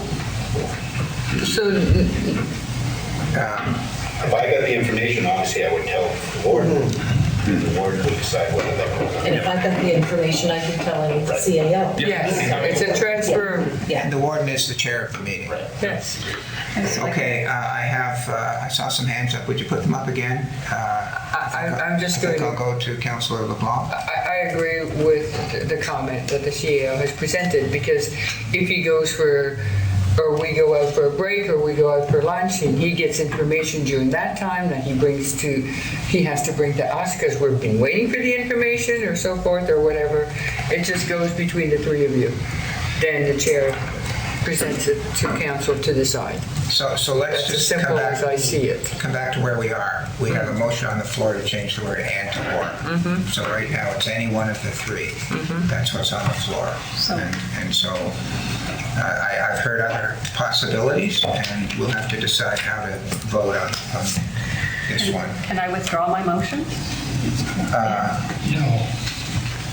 Yeah, I think you can. It's not voted on. It's haven't been voted on, but I was just going to withdraw the motion. So you're going to withdraw your motion? If the seconder agrees. Does the seconder have, I don't know the The answer to secretary this. does not ever have to agree. Okay, then I'll withdraw the motion. Okay, so that's on the floor. May make a new motion. All right, we've had a good discussion on this. Where are we now? You're the chair. CAO Tell us. suggests that, the CAO suggests that it should be urgent by the warden and take out the word CEO and the clerk. I'd make that motion. You make that motion? Seconder, Councillor Longmire seconds. So we're now down to the matter deemed to be urgent by the warden may be considered without notice at any time by a simple majority vote of council. Discussion, Councillor Morrison. Thank you. Notwithstanding, I am still a to-or man. And I recommend to you, when you go to a restaurant, you read the menu very carefully, because the menu as it is written entitles you to much more food than you're going to get, simply because they didn't use 2 or 3 ors. Thank you. Any other discussion on the motion on the floor, Councillor Proud? If it's left to the warden's not there, it should be him, or the chair, or the deputy warden, whomever.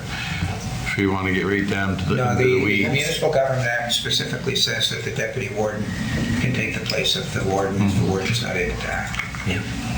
So I don't think we need that. So both of you are gone, who's in charge? Just saying. We don't call The me. meeting will be held. So business stops. I'm not joking though, I thought of that before. If I'm not here and Michael's not here, I don't know the answer to See, that. I thought about that. Yeah, I don't know. Especially during I think the COVID. MGA says we choose a chair. I wondered about It that. seems logical that you choose the chair. There's a motion on the floor to remove the words CEO and the clerk from the definition of urgent business. Any further discussion? Well, Let's see. Oh, Councillor Redden. So, we've now defined urgent business. Beauty is in the eye of the beholder. Yeah, never mind, I'll leave it. that's right. That's Further discussion? Councilor Blanc, is your hand up? Yes. Okay.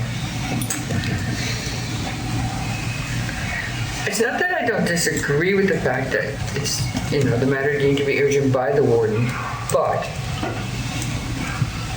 what if you decide that you don't think it's urgent and the CAO thinks it's urgent and it should be presented for us to decide? There's my comment. It leaves it all in your hands. Not that I'm saying it's a bad place, I'm just saying. I'm happy with whatever council decides as far as I'm concerned. No, but I understand that. We're being nitpicky, but it's just, Councilor Bartle? I'm assuming by that time it's some degree of urgency that nobody's going to just turn a blind eye to it. It's common sense. Like I trust the people around the room. If the clerk or the CAO gets something and brings it and says, we have a problem here, I'm sure that the board is going to bring it to the floor. I can't see that that's a problem. you'd like to think so. Oh, well. Well, so to Councillor LeBlanc's point and a little bit to Councillor Bartot's point, yes, I hope we can manage a simple majority.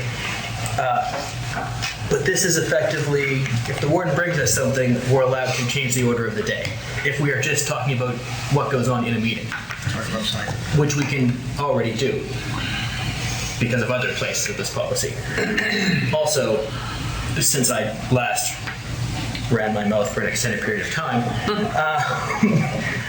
I've been looking and I can find no place in this policy where the term urgent business is used except in the definition.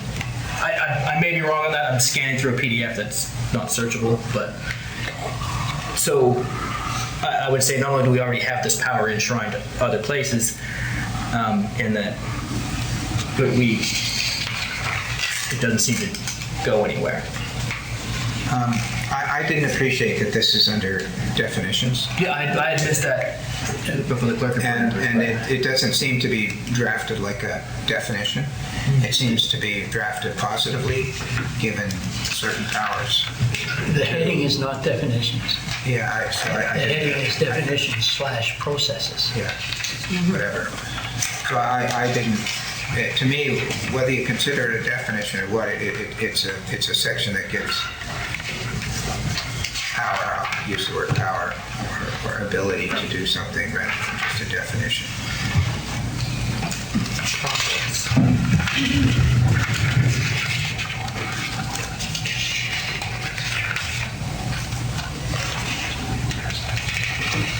What was that? Well, they can, sure. Yeah. The CEO was just saying that if a counselor may learn something in a meeting, he can bring it to the warden's attention, and I would think that if it's urgent, that it would be dealt with. I see Councilor LeBlanc smiling. You keep saying, I would think. Councilor Connell? Well, in my terms, I've said already once today, is that we're trying to make policies that extend beyond today. And yes, we have a fair amount of faith in our acting chair today, but I've seen 4 years past that things didn't get to the floor. So we're trying to make a policy that extend longer than 2 more years. So unless you're going to plan on rerunning and trying to be in the same chair position, we could end up with a chair that wants to keep things from council and not tell them everything. And then you got also what I saw in the previous council is that the CAO and the chair worked together, so council didn't learn a lot of stuff at the time. So it's a hard issue to pinpoint it for one person to be able to say this is important. It should be discussed because it's urgent. Would you like to move an amendment to the motion on the floor that instead of it being the warden, put the warden or CAO. I'm like Alex, I think that there needs to be more that can be approached, that it's urgent. Like it was left in one hand. Like I said, right today, I honestly do believe that you bring everything that's urgent to us. But I mean, I've seen different councils, and not only the last council, I've seen other councils that maybe it's important that we think it's urgent, or a couple councilors think it's urgent, but the warden doesn't want to bring it up. Well, didn't we pass something that at a meeting, I guess at the beginning of a meeting, we passed something last day where a councilor could bring it up. Yeah, and add it to the agenda if it was, I forget the condition, but there is a possibility to do it. Right? Time sensitive. Time sensitive Time or sensitive or something. Or urgent. So, is there an amendment? Do you want them right now? The amendment is to remove the word CEO and the clerk from that. I won't be voting for that. Councillor Connor, do you want to make another amendment, or do you want to just vote against it, or what do you want to vote for? What do you want to do? Still has to be a majority vote. Yeah. I definitely think it at least should be the warden and the CAO, because like was said, that if we break for lunch and CAO gets an important message that we should know about today, instead of waiting for another meeting. So do you want to move an amendment to the motion that the words, it should be the warden or CAO? Yeah, I'll make that motion then too. Okay, so the motion here on the floor, is there a seconder for that? Yeah, I got more. Is there a seconder for that? Councillor Barno seconds. So the motion is, the amendment would result in it being deemed to be, a matter deemed to be urgent by the warden or the CAO may be considered without notice. That's the effect of the amendment. Discussion on the amendment. Councillor Barber. I'm not sure how nitpicky we get on this. Like supposedly business that comes out during a meeting, and that's it. Like that, urgent business. What does urgent business mean? At a meeting, if something comes up to any council, we can have late additions. How does this qualify any differently than a late addition that any councilor can bring up? Then it's not. This is the decision of the warden and the CAO to bring it before. Any councilor can still bring that matter up for the vote of council as a whole included in the agenda. So is this duplicating that? That's a good question. That's a good question, Councillor Bardo. When I think back, were we talking about putting things on the agenda when we talked about that, or were we talking about bringing it up in a meeting? Well, late additions wouldn't be on the agenda, or they wouldn't be late addition. No, but I think it's a late addition that then goes on the agenda. It would be added to the agenda At the beginning of the meeting, and so that would mean this is talking about something other than that. This is talking about. Just, I thought we discussed it on page 8. I'm with you. I'm not sure. But there's no definition for late addition.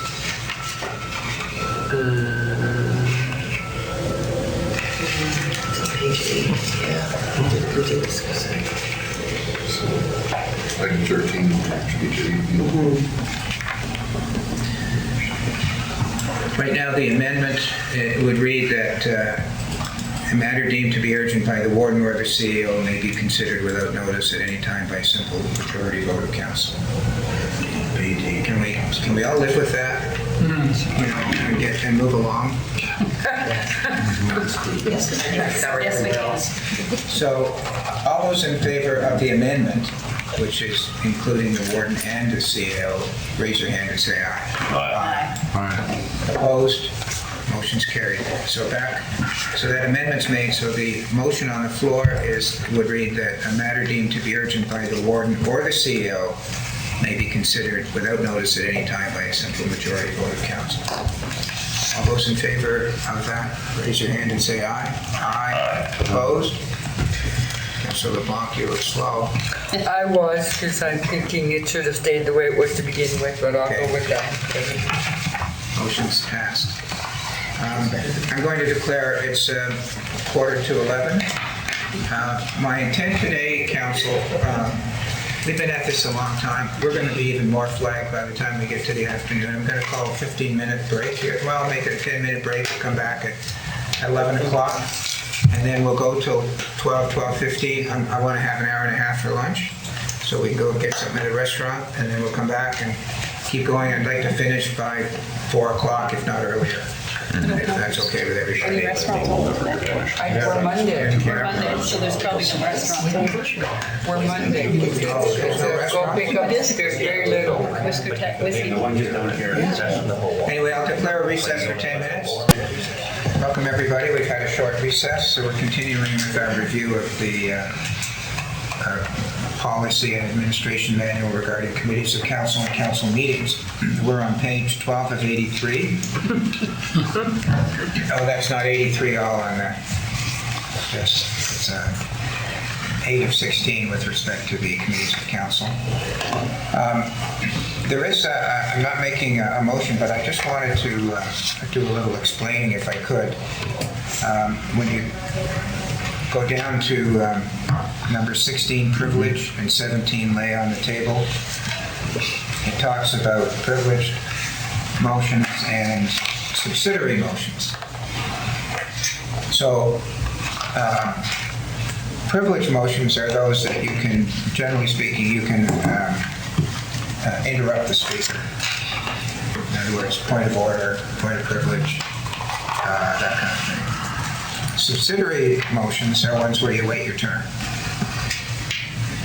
So if you want to make I think the one that most people are confused of is calling the question. Calling the question is a subsidiary motion. So you can't interrupt the speaker. I know when you see it in different places, people say, question. Wait, basically, you can't do that. What you're supposed to do is put your hand up and wait your turn. And then when your turn comes, instead of speaking to the motion, you can say, I'd like to have the question called. And then we go into what the procedure is when you call the question. I just thought I'd point that out. And this, as I read it, was consistent with what I just told you. So, are there any questions with respect to, or comments with respect to all of these motions, all the stuff on motions? Councilor Hudson.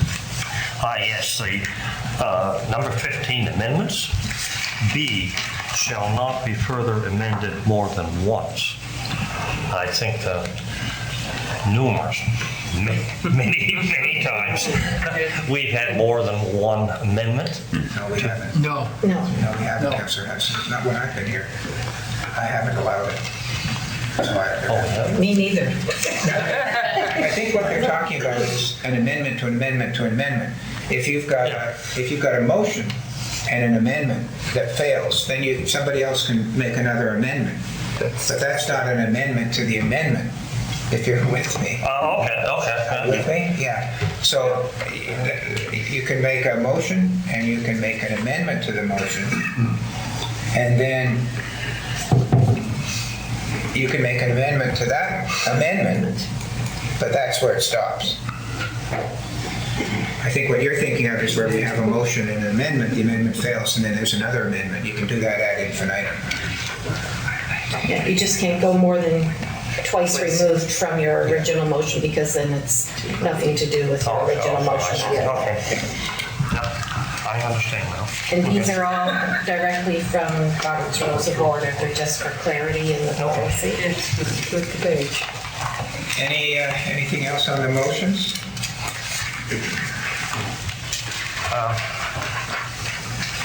If I may. Councilor Hudson? Yes, it's just under 17 and B on page 13.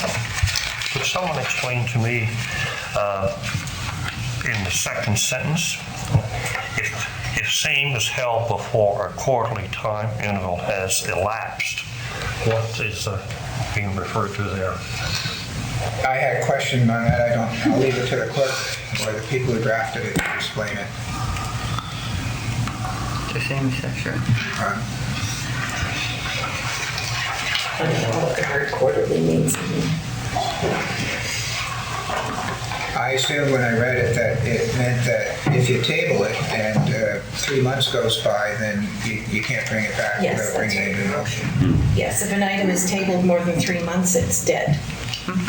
Yeah, sorry. Yes, thank you. Does that answer your question, Councillor Hudson? Yes, it does, to a certain degree. But when you talk about quarterly, are they referring to the quarters, or like our fiscal year quarters? Or? It says a quarterly time interval. I took it as 3 months, any 3 months. The 3 months following is what I took it. Well, maybe that should be, that's the term that should be used instead of quarterly. This is taken directly from Robert's rules, so we didn't change any of the wording. When an item is tabled and no one lifts it from the table within 3 months, then it's not eligible to be lifted off the table for discussion. It would have to be reintroduced.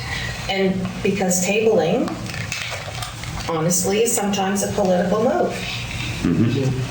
That's not for anyone to decide.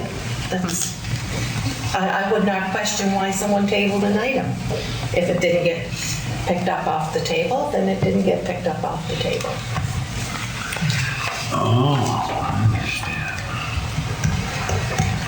Okay, any comments on motions? Just clarification on Council Hudson.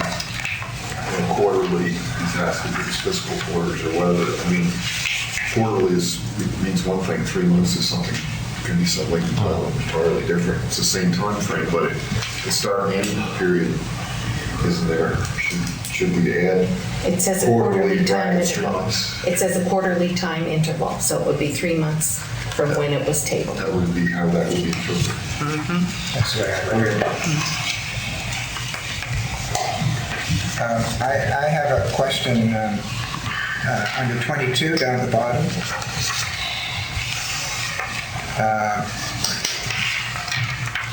And then the last sentence. However, if previous notice is not given of an intent to make one of these motions, so that councillors are not alerted ahead of time to the fact that the motion will be made, adoption of the motion requires either a 2/3 vote or the vote of a majority of the entire council. So I take it when it says a 2/3 vote of those present, is that? I'm assuming that's what Robert's rule is referring to, yes. Okay, well, if that's clear that it's of those present, then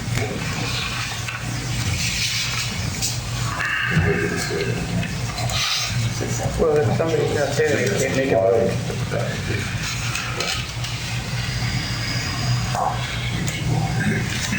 okay, I'm okay to leave that. Hey, pretty good. Can we turn the page? Turn the page.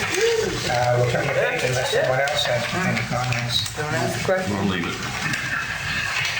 I have a comment on the next page right at the top about stating the question. The second sentence says the chair shall state the question in the precise form in which it will be recorded in the minutes. The practice has become, and I think it's a good one, the chair or the clerk. So I would, if I can leave the chair, I'll say that I'd like to have it and then if the chair or the clerk, because she has it written down, she can read it. So is there a second or you have the chair, Councillor Deputy Warden, you have the chair. I'm making the motion. Okay. Seconder, Councillor LeBlanc. Any other questions on Yeah, that? can you tell it to me again, please? Because I have to record the change of chair before, and, Or the chair or the, yeah, no, I need the mover to tell me what the motion is, please. I'm the mover, and it's just add the words "or the clerk" after the word "the chair" in the second sentence of 23A.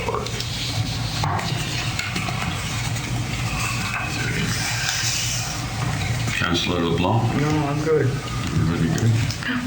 I'll call the question. All those in favor, say aye, raise your hand. Aye. Motion's unanimous, Madam Clerk. I'll hand the chair back to you, Warden. Thank you. Anything else on that page?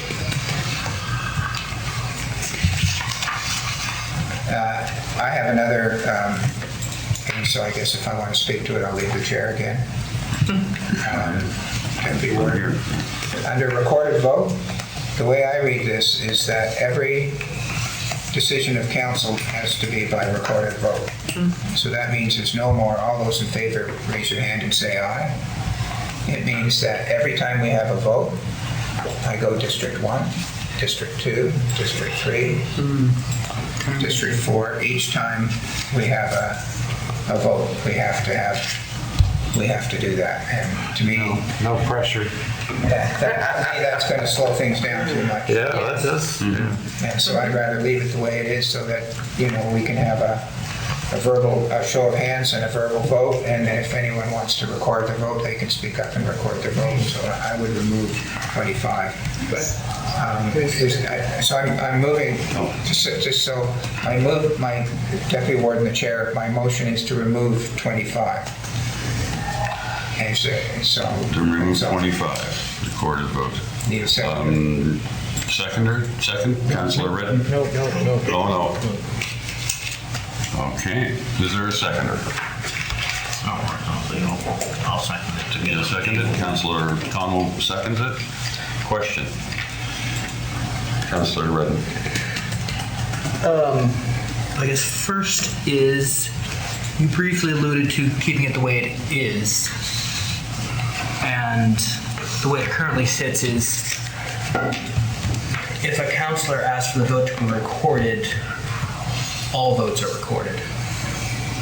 No, not just that, but that is explicitly the way it is. It is, if somebody calls for a recorded vote, all votes are to be recorded. The way they typically end up in our minutes is the nays end up recorded. But it's not the intention. Here's the draft. The intention may be one thing. What it says is that all votes are recorded in the current policy. So, if my question to the mover of the motion is, in their initial phrasing, they wanted to leave it the way it is. Was that their intent to leave that there, or to make it that an individual can request a recorded vote? Or are they just moving to strike 25? I'll defer to the clerk who drafted what the intention is. I read it as a lawyer. It says every motion, the way, manner of determining shall be by a recorded vote. Yes, that's how it is now. And the clerk will call a vote by order of district. Councillor shall respond by saying yes or no. Right, and so when you first moved your motion, you had talked about striking this and leaving it the way it is. Well, but I meant leaving policy the way. Oh, I just meant striking it, period. Right. And just leaving whatever we do as the same. That's what I meant. Okay. Sorry. So I knew the way we currently operated was not in agreement with what our current policy says. So I wanted to make you aware of that, but also get some clarification for your thoughts. I didn't appreciate that. Thank you. All right. Any other questions? Oh, Mr. Dick. Just not that I want to add anything to this discussion, but there is software, if council decided that recorded votes is something that they wanted to consider, there is software that everybody can record their votes, and all it will show up on the screen is the numbers. It won't show who the individual, what the votes are. It will in the minutes, however. So there is software that'll do that. Of course, we all have to bring our tablets to council meetings.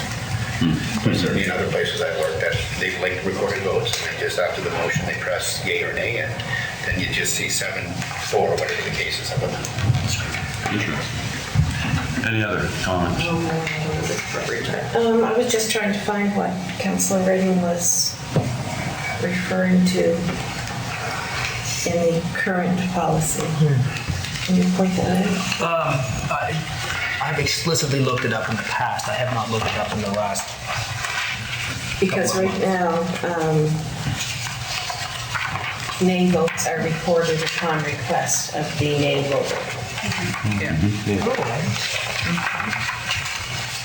That's when someone wants their vote recorded, it is when they have voted nay and they want that recorded. Any other questions? Oh, Councilor Longmire. The abstained votes, how do we? There are no abstained votes. So how is it recorded? There is none. There is none. There is none. So if someone does not vote, Currently, if your vote, if there is no vote verbalized or visualized, they're voted as agreement with the motion in the positive. so it's a yay. Yes. Okay. Is that clear anywhere here? In the new one? Yes. In the new one, you must vote. Okay. All right. You must state your vote each time. Thanks. There really is no option for abstaining. Okay. Good. Thank you.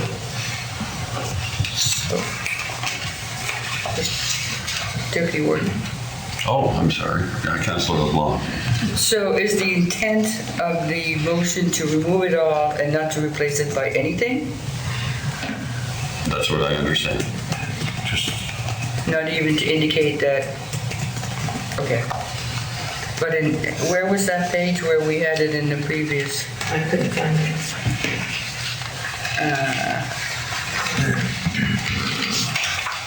4.2? Section 4.2 in the old. 4.2? Yeah, that's page 25 of 83. Okay. The usual form of voting on any question shall be by the chair calling for yeas and nays. But any council member before or after a voice vote can call for and obtain through the chairman a show of hands. And any two council members can call for and obtain through the chairman a recorded vote with each council member's vote entered into the minutes. Where did you read?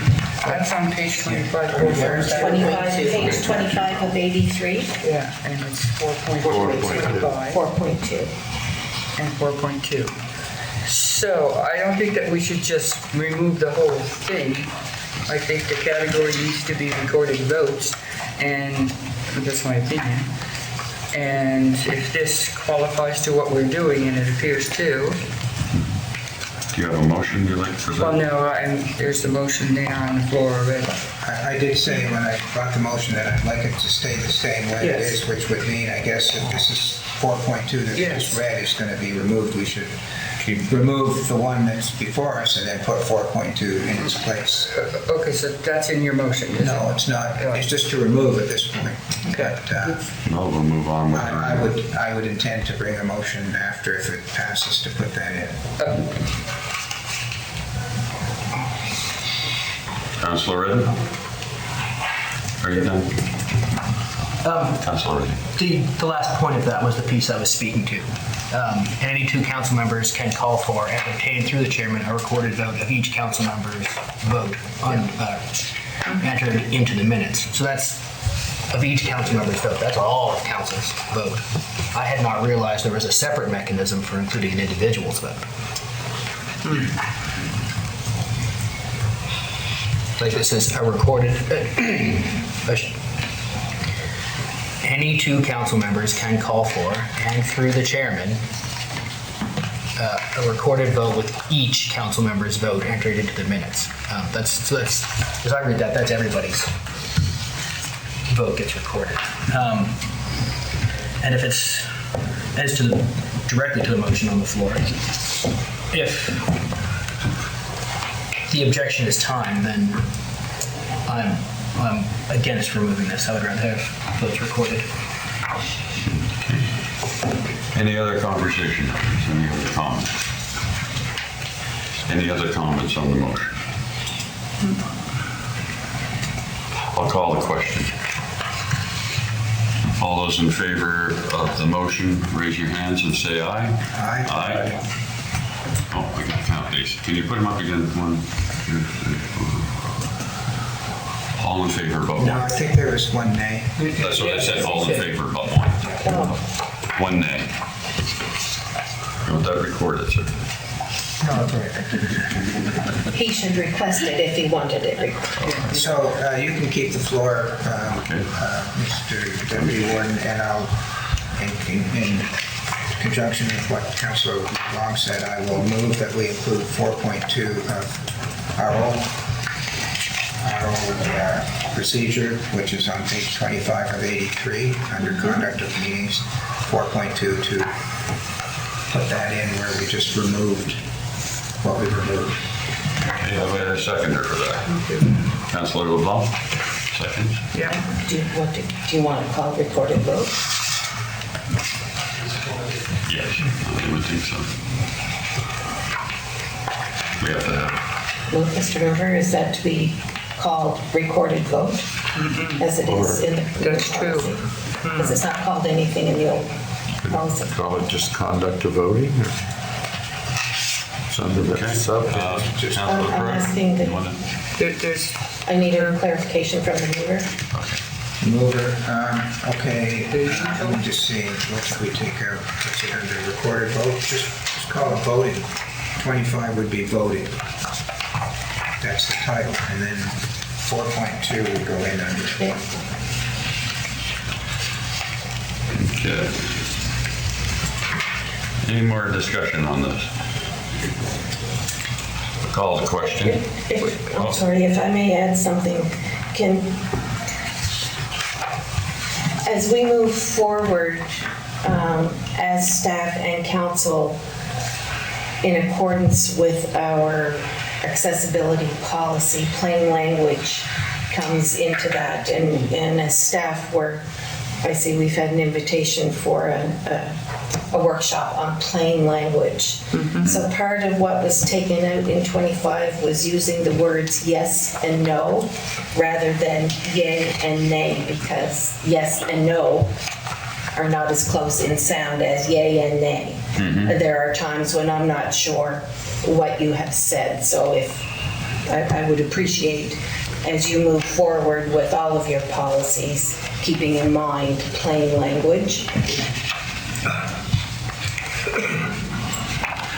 so,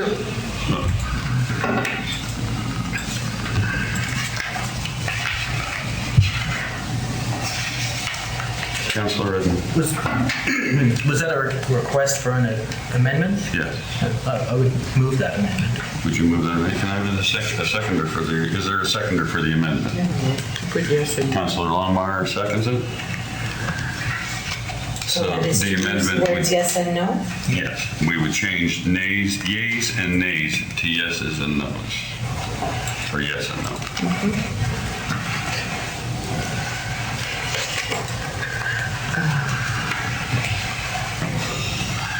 Is there any question on the amendment? Any questions? Any comments on the amendment? Are there any comments on the Councillor? Yes. I know it has been a practice for show of raise, we raised our hands, right? Should that be added there somewhere? It says a show of hands. A show of hands, it's in there, sir. Oh, I'm sorry. Any other questions on the motion or on the amendment? Councillor LeBlanc. I have a question. After the show of hands, it says, and any two council members can call for and obtain through the chairman a recorded vote. This is, we're talking about the amendment. Yes, The amendment sorry. to changing to yes and no. Yes, sorry. Any other comments on that amendment? Call the question. All those in favor say aye. Raise your hand. Aye. Thank you for that. Now, back to the motion. Are there any comments on the motion to put 4.2 from the old policy to place 25 voting? And we're going to change the yeas to yes, the nays to no, and the rest will stay the same. Are there any comments on that or questions? Hearing none, I'll call the question. All those in favor say aye. Raise your hand. Aye. Aye. Yes. And from now on, we'll change yes. Yes. All in favor, say yes. I'll hand the chair back to you, Warden. Okay. Any other comments on page 14 of 83?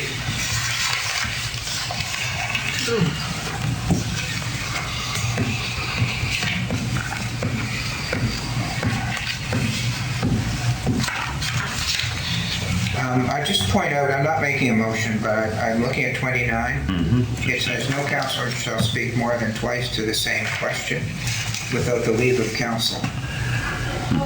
Well, as the chair of the meetings, I've been a little lax sometimes because I'm getting the feel of where we're going.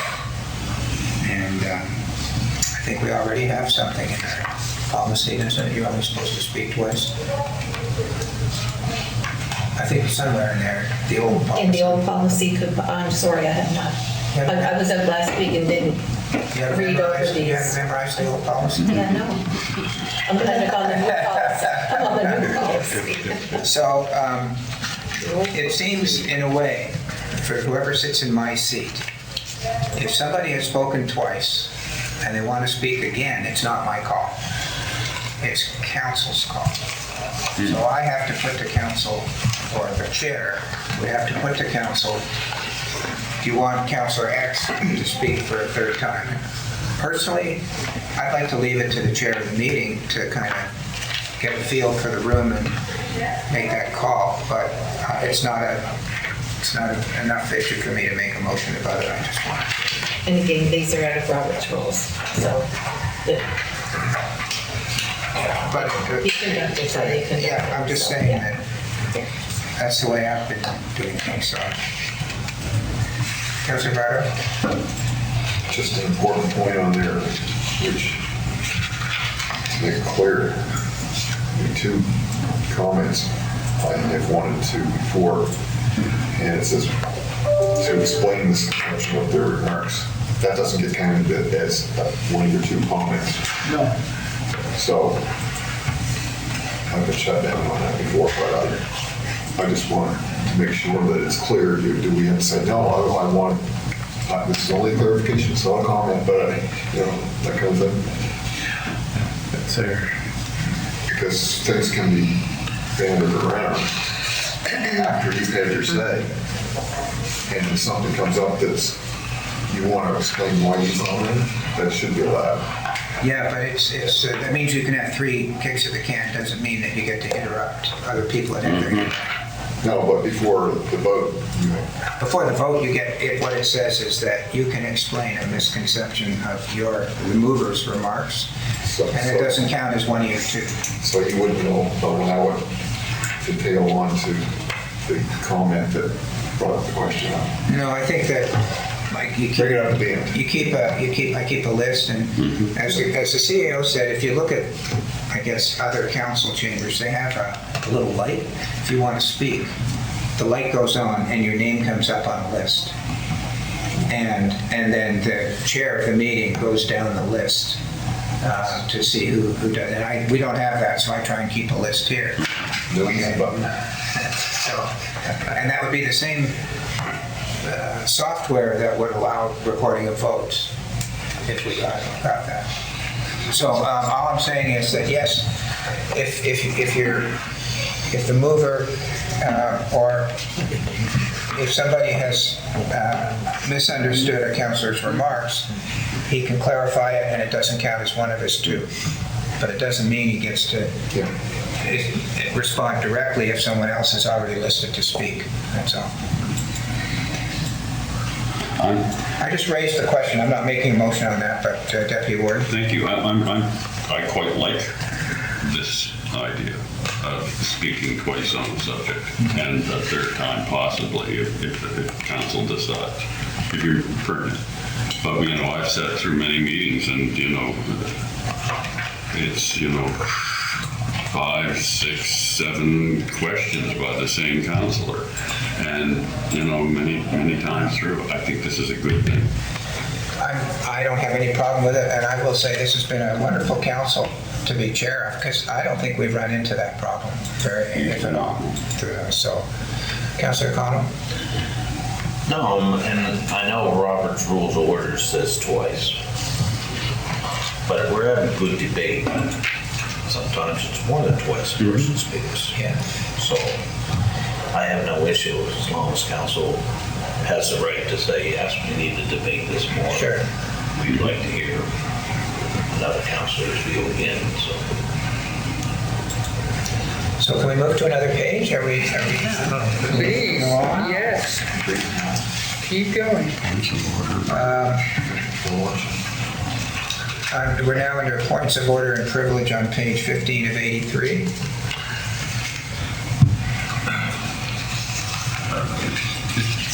Warden, Yes. may I ask, I'd like to go back. I don't want to go back. I don't want to go back. But the privilege, I'm still having a hard time wrapping my head around a point of privilege, points of order and points of privilege. And now a point of privilege is too cold in here. I'm uncomfortable. Can I have the heat turned up or turned down or whatever, right? Yeah. That's a point of privilege? Point of privilege, yeah. Okay. Or you can't hear somebody, or the microphone's not working, or, the camera's not on, or those are points of privilege. People are too unruly? No, that's a point of order. That's a point of order, okay. Thank you. That's pretty good. Councilor Morrison? Our point of privilege here is very, very restricted when compared to the point of privilege of the House of Commons. Oh, yeah, that's for sure.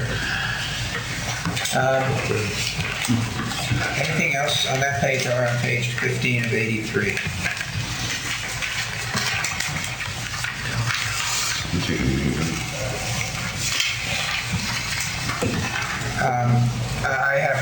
I'm going to pass the chair to the deputy warden, and this isn't changing anything, it's just changing some wording on number 35.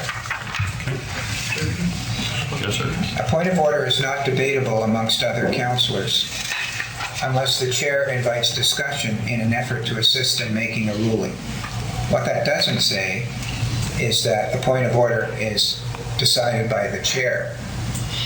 And so it should say that a point of order is not debatable amongst other councilors and is decided by the chair. The chair may invite discussion in an effort to assist in making a ruling. And then, to me, it's just that there's no positive statement that a point of order is first decided by the chair. And the chair can then invite comments. But here it doesn't say who makes the decision. So my motion is that it would read, a point of order is not debatable amongst other councilors and is decided by the chair, period. Take out the words, unless the chair, and then a new sentence, the chair may invite discussion in an effort to assist in making a ruling. So it's not changing anything there other than making it clear that it's first decided by the chair. Do you have a seconder for that? I move that second. Yeah. Seconded by Councilor Morrison. Discussion. Councilor Morrison. I'd like to draw attention to the fact that the number of times the chair of a council meeting, this is my third term, the number of times the chair of a council meeting announces publicly the result of the raising of a point of order has been very, very much in the minority. We've had a number of points of order raised at various times when the chair has not made a decision. And I welcome the adherence to this. Councilor Redden. Just to be clear here, the amendment is decided by the chair. This is decided by the chair, and there was a word, may. After that, yes. The chair may. It's not first decided by the chair. It's decided by the chair. Yes. Any other comments or questions? Could we hear the whole motion? That's correct. Ask Madam Clerk to do that. Was moved by Warden Parrish, seconded by Councilor Morrison. Okay, we're in item number 35 to add after councilors and is decided by the chair. And also to remove the word unless and add the word may after chair in the next sentence.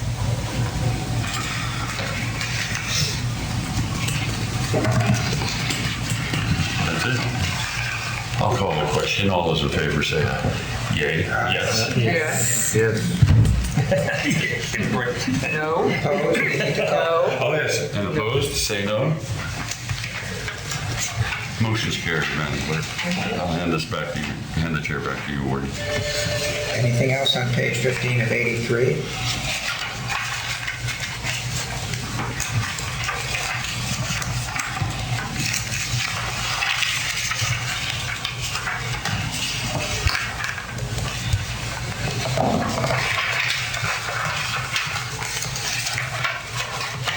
Okay, so we're turning the page, are we? Think so? He keeps talking. Page 16 of 83. Councilor Morrison.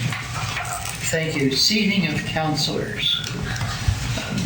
When I first took my seat here, I took just about the only seat that was available. And there have been attempts after the subsequent two elections to indicate to us where we should seat, where we should sit. And I much enjoy the latitude we have, I would like to say given, but the latitude we have taken to indicate where we would like to sit. So you would remove, I move that we strike this. is there a seconder to that? Councilor LeBlanc seconds. Discussion?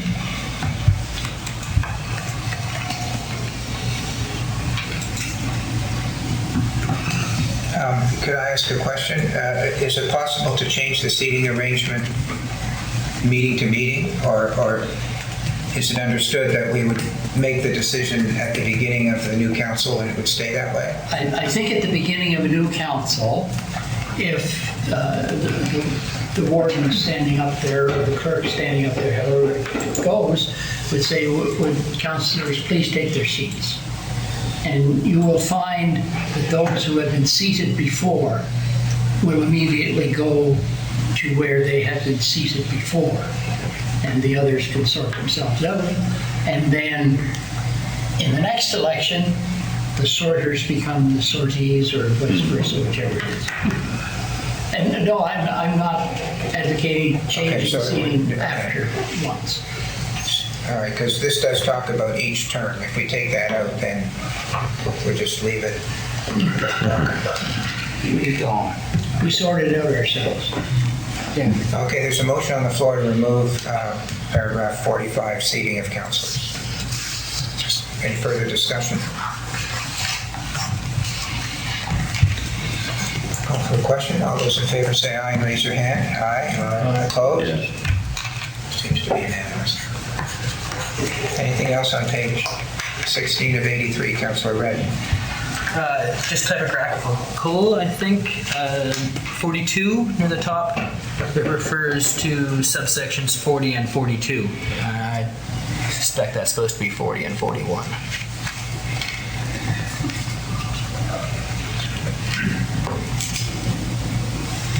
Okay, well, we'll leave that between you and the clerk because we've taken some things out. These numbers might actually change. Yeah. Yeah. I'll check on it. Okay, anything else on 16 of 83? Turn the page. 17 of 83.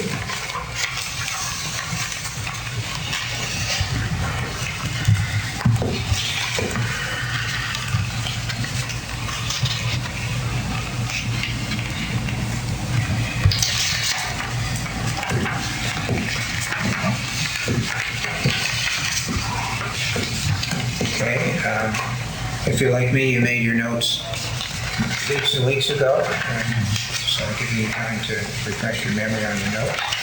But I think unless there's something, we can always go back, but I'll ask you to turn the page to 18 of 83.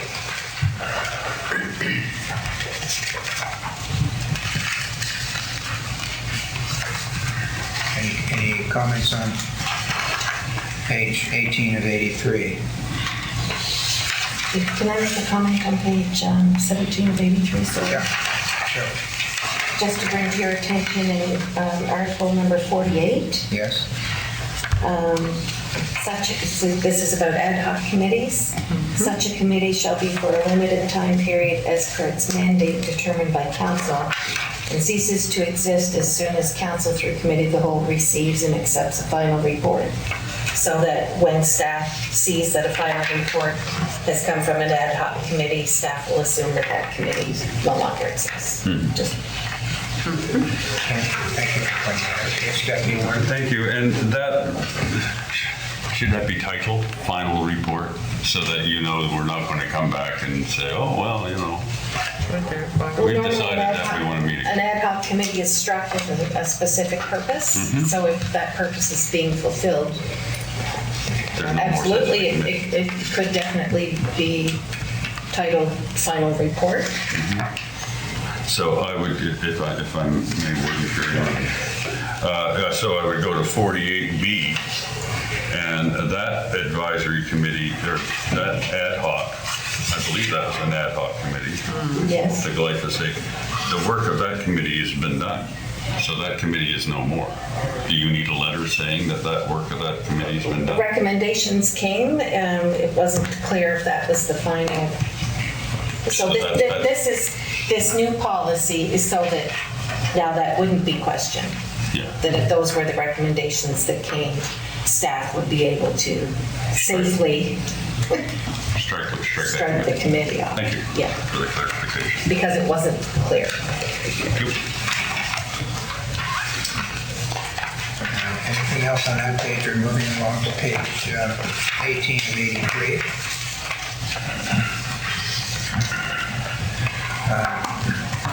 I have a question. I guess I'll put to the clerk as the drafter of this. Under nominating committee, B1, it says, at the inaugural meeting, council shall appoint 3 councilors to serve as members. The procedure for selecting councilors shall be the same as that used for selection of a warden. So the warden is by secret ballot. So is this to be secret ballot to elect the 3 councilors? Yes, It is? it's by ballot, yeah. Okay. That's interesting. Is that what we've done in the past? Yeah, but there's not usually enough that it has to go to ballot. All right. Fair enough. Another question. Under number 2, under nominating committee, the warden shall automatically be a regular voting councilor of the committee. So if there's 3 councilors on the committee, is the warden counting as one of the 3 or not? Yes. Yes. You're saying yes, and the deputy warden shaking his head no. And the longtime chair of the And 2. nominating committee, Councilor LeBlanc, what's? You're voting, yes. So the You're warden would be mandated. one of the 3? Yes. Yes. Excuse me. So, and that's the way I would read it on this particular, because it says, I'm a voting counselor, or the warden is a voting counselor, and there's 3 counselors. So I would interpret that as saying the warden is one of the 3 counselors. Yes. If you're named by the committee, you have to be No. appointed to that, right? It's the warden and 2 others. No, I'm saying the warden is part of the committee sometimes, and he's only ex officio on all the rest. All the rest, yeah. So the ex officio one, he doesn't vote, but on the one he's nominated for that committee, he's a voting acting member. That's right. Like you are. When he's named on a committee, yes. Yeah, when he's named on the committee, yeah. Just wanted to- However, Deputy Warden? Thank you. So right now, as our nominating committee goes, we have 3 councilors on it. We have Councilor Sheridan, Councilor LeBlanc, and myself. and him. Right now, the way we've been is we have 3 councilors, Councilor Sheridan, Councilor LeBlanc, and myself. The warden has always been, sort of welcomed at those meetings. But the long and the short of it is we've had 3 councilors. You're right. Right along. You're right. So the new policy will only have 2 counselors and the warden. Right. That's what I'm reading. Yeah. Yeah, it will be a change. Yeah, okay. Thank you. Yeah, I am glad you pointed that out. You're right, I didn't pick that up. Thank you. Yeah, because on page 33, that's where the other, number 14 is what we followed. Which page is that? 33 and number 14.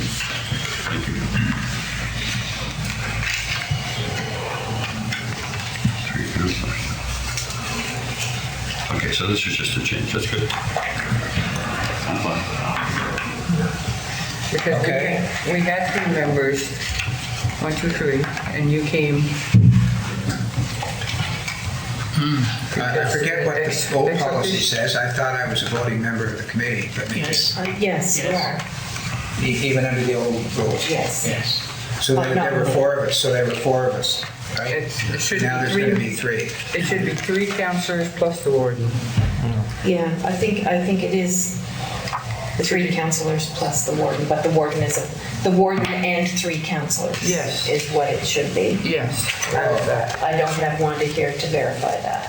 Yeah, but that's what it should be. I'm getting confused. Do you need a motion to correct that?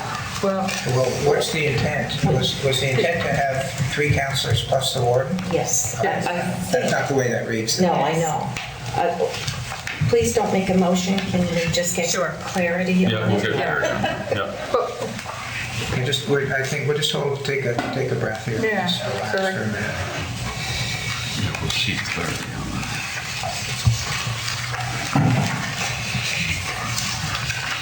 Can I see clarity when we're not on camera and I need to go through papers?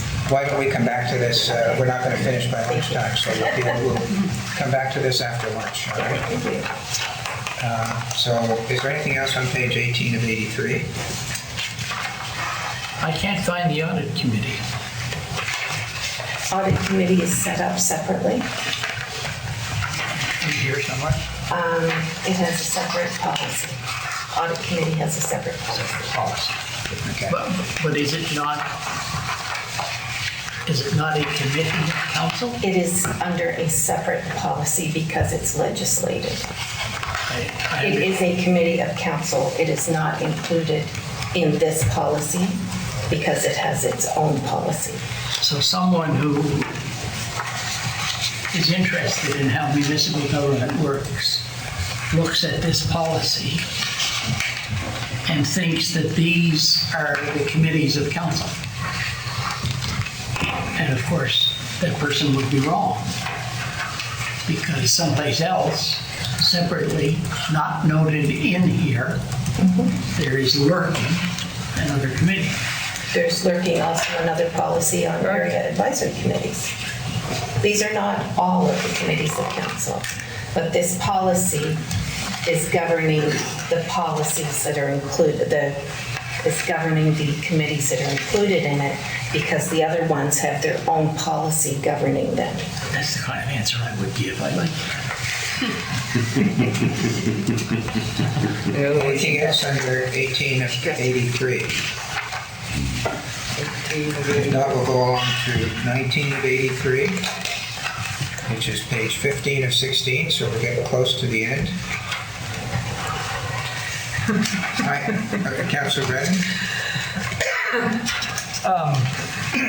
I was going to say broadly under the Fences Arbitration Committee, under the Fences Arbitration Committee, broadly, it is completely inconsistent with the legislation it refers to. And so I would move to strike 1, 2, 3, 4, and 6 as they contradict the Fences Fences and Detention of Stray Livestock Act that lays out this committee, and that they should be made consistent with what that act says. So are you suggesting that they be removed and nothing replacing them, or removed and changed to reflect they should be replaced with the relevant sections of the Fences and Detention of Stray Livestock Act. Which would be? If it's already in the legislation, why do we need it in the policy? Yes.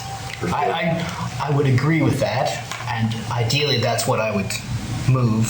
However, when I've attempted to make motions like that in the past, they are more often than not shot down. So I felt I would change my tact slightly. It's up to you. No, What do you wanna do? I'm happy either way. I just thought that's... My difficulty on voting on it is I don't know exactly what the Fences and Detention of Stray Livestock Act says with respect to these issues that would be removed. I could read it too if you'd like. I conveniently have it up on my laptop. Oh, good. If you would like to do that, since you're going to make a motion, I think it would be helpful, yeah. Maybe is there a seconder for the motion? Councillor Connell seconds. So go ahead and speak to your motion, Councillor Redden. So if I recall from my notes from some time ago, as you pointed out, they roughly correspond 1-to-1, 2-to-2. So as I read through it, correspond to what has been struck. So section 4, subsection 1, there shall be established for each municipality a committee to be known as the Fences Arbitration Committee, consisting of one member from the municipality appointed by the Nova Scotia Federation of Agriculture and one member appointed by the council of the municipality.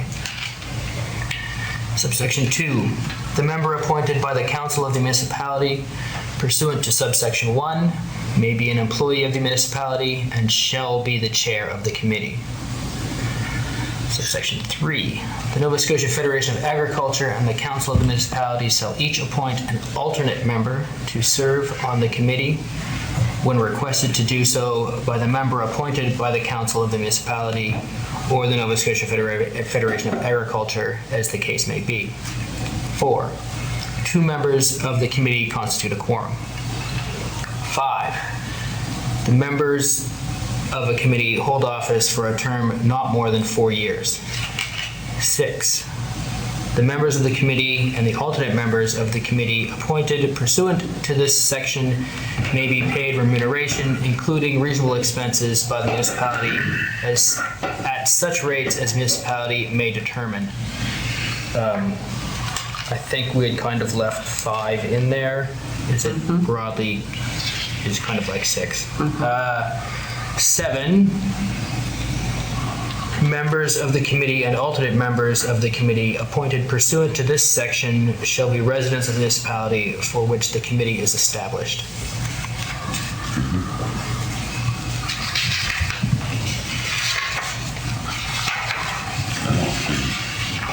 So there's a motion on the floor. Would anyone else like to speak to that? Councilor LeBlanc.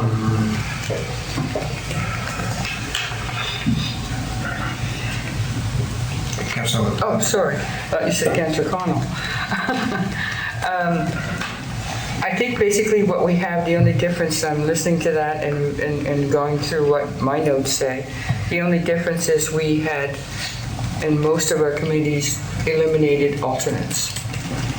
But the government is now asking for an alternate.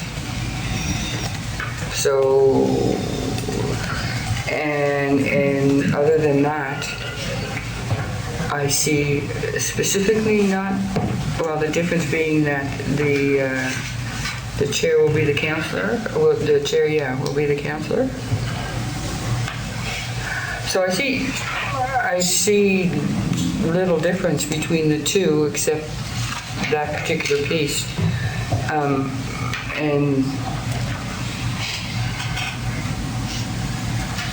And number 7 is no appointment shall cease until such time as a successor is appointed. And that number 7 has caused a lot of discussion with all our committees. So this piece there would possibly move. What does it say for 4 years? Am I correct? Yeah, it says 4 years. And now that I'm starting to make some more sense of my notes, I see that I originally wanted to remove 7 as it conflicted with 4, which is 4 of the Act, which is, no, that's not it. Anyways, yeah, it says 4 years. You can't do more than 4 years. In that act, it says 4 years. It says in the Act, not more than 4 years. Yeah, and number 7 will be discussed as far as nominating and changing some of these. So, yeah, while I am comparing both, I see that the only thing that's missing is number 5. And you're not planning on removing number 5. So will you be voting for or against the motion? Well, his motion is to keep 5 and 7, and now he's... You could amend my motion. I'm not amending anything. I'm going to let you amend your motion. I would go for that, because it'll be some of the changes that we have been looking at. Other comments? Councillor Morrison. Thank you. I understood from Councillor Redden's reading that we do not have to have a councillor, because the Act says a member appointed by may be an employee. Yeah. Yep. So we're and we have to go by the Act. We have to go by the Act. Is that the way this is worded is that the councillor may be an employee, but he still has to be a councillor. Is that the way the Act reads? The Act, where'd that go? The Act uses member. It uses member and says it can be an employee of the county. It doesn't say much other than that. It just says it can be an employee of the county. It doesn't. But the first paragraph, it consists one councillor from the municipality appointed by the Federation of Agriculture and one councillor appointed by the council. So to me, that means there's 2 councillors. Yes. So how do you get a non-councillor to be on there? The way going back, I understood was this is restrictive, where this appears to be vague, permissive. And I've not gone through the whole Act to read the whole thing. I mean, it's a whopping 8 pages, so it's a pretty big one. It's a lot of sarcasm, sorry. And it just seems to be permissive in saying that it can be somebody who's not a councillor. Is that right? Yes. But it doesn't restrict it and say it has to be an employee. When this was drafted, do you know whether the intent was to restrict it to councillors? When I'm reading it now, because I didn't do this section of it. Wanda's very conversant in the committee makeup. But I would say that even this wording, it should say consists of 1 member appointed by the Nova Scotia Federation and 1 member appointed by the council. And then it would be if you were, but we're not looking at, we're removing 1, 2, 4, and 6. 7 would have been a good one to be gone, so you're leaving number 5 under fences arbitration, and you want the wording straight out of the Act to replace it. That's what I'm getting. We should stick with the Act. Yes. Yeah. So your motion, Councillor Redden, was to remove those sections you mentioned and to replace them with the ones in the Act, or just leave them out and let the Act speak when we need to look at something? I think it was the latter. I would. He did say to replace it with the relevant sections. Oh, did he? I did say to replace it with the relevant sections. Okay. I do see some merit in having reference material there. And I think, where it refers in the top to another Act to look at, it sends you where to go. There's direction on where to go find more information, so I think we should list the Act. Councillor Connell? Yeah, I'm going to be for the motion because number 2 was very confusing. The councillor appointed by the council may be an employee.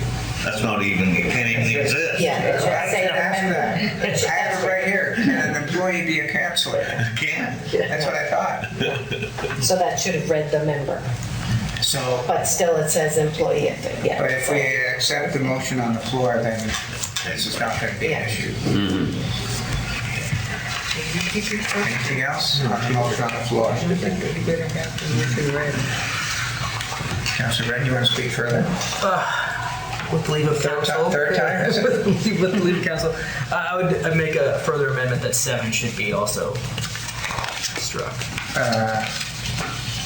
Okay, I don't know if you want to amend your motion, Yeah, which I guess.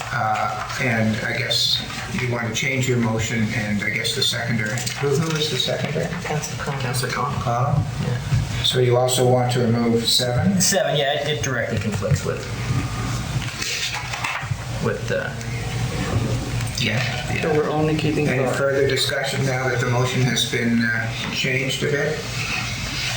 Well, basically, the motion says that we're only keeping 5 and taking everything else from them, correct? Yeah. I'll say that I agree with removing 7 because it says no appointment shall cease at the time the successor is appointed. If somebody resigns, that's inconsistent, right? If they resign, then you're not going to say, you can't leave. You can, but. Yeah, it's a problem. I'm happy to include 7 in. Running into issues on that, Yes. that other committees, so. This is not. Any further discussion on the motion as amended, Councilor Bardo? Just clarification, we're confused on how much is being deleted, how much is staying, how much being reworded. So offenses and arbitrations and its sentence attached to that stays, and then we're leaving 5. And 5, I think 5 is all it's staying and everything else is going. everything else is gone. And being And replaced. it's being replaced with wording that's consistent with the act. Yeah. That's the motion? That's the motion. Okay, I can go with you. Further discussion? Seeing none, I'll call for the vote. All those in favor say aye. Raise your hand. Aye. Opposed? Motion is carried. Thank you. Page 20. Are you done? One more. Page Page 20. Forestry. Yes, page 18. Sure. 18 of 83. Yes. 49A2. Exercising any authority pursuant to Sorry, I'm not with you yet, Councilor. 49A 49A2. 2. 49A2. Got it.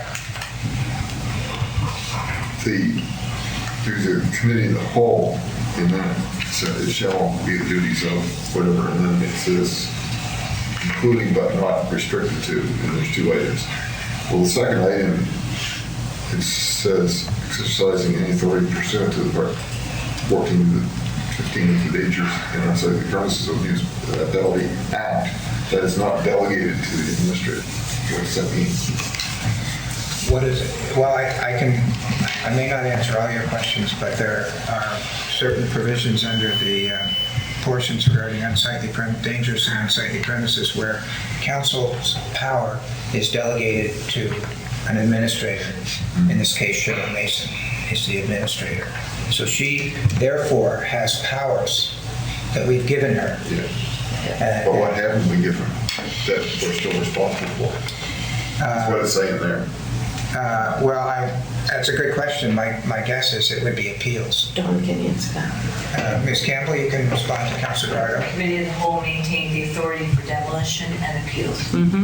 So should that not be indicated there? So that's what is excluded from everything else? Well, then she's saying that those are the 2 things that are not delegated. So we wouldn't be delegating those to the administrator. Okay. So would we not say, in brackets, demolitions and appeals? Yeah. Ms. Campbell? Might be cleaner to refer to the policy. There's an unsightly and dangerous premises policy. And that policy indicates that Committee of the Whole maintains jurisdiction over demolition and appeals? I think that would be cleaner. So then, at the end, it would be as set out in the relevant policy? Is that what you're suggesting? Councillor Barrow, you want to make that amendment?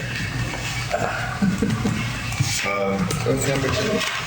I would make a motion here. Just want to make sure it's worded so that it doesn't make it too murky. So I think that was clean it up better. So, Councillor Barrow, your motion would be after the word administrator to add the words as set out in the relevant policy? Yes. Is there a seconder to that? Councillor Morrison seconds. Is there any discussion on the motion? I need the name of the policy, please. Well, Dangerous we and don't need to. unsightly. I'm not sure about the policy, the name of it, but you can put that in if you want. Any further discussion on the motion?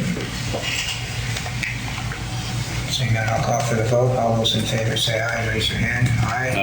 Opposed? Motion's carried.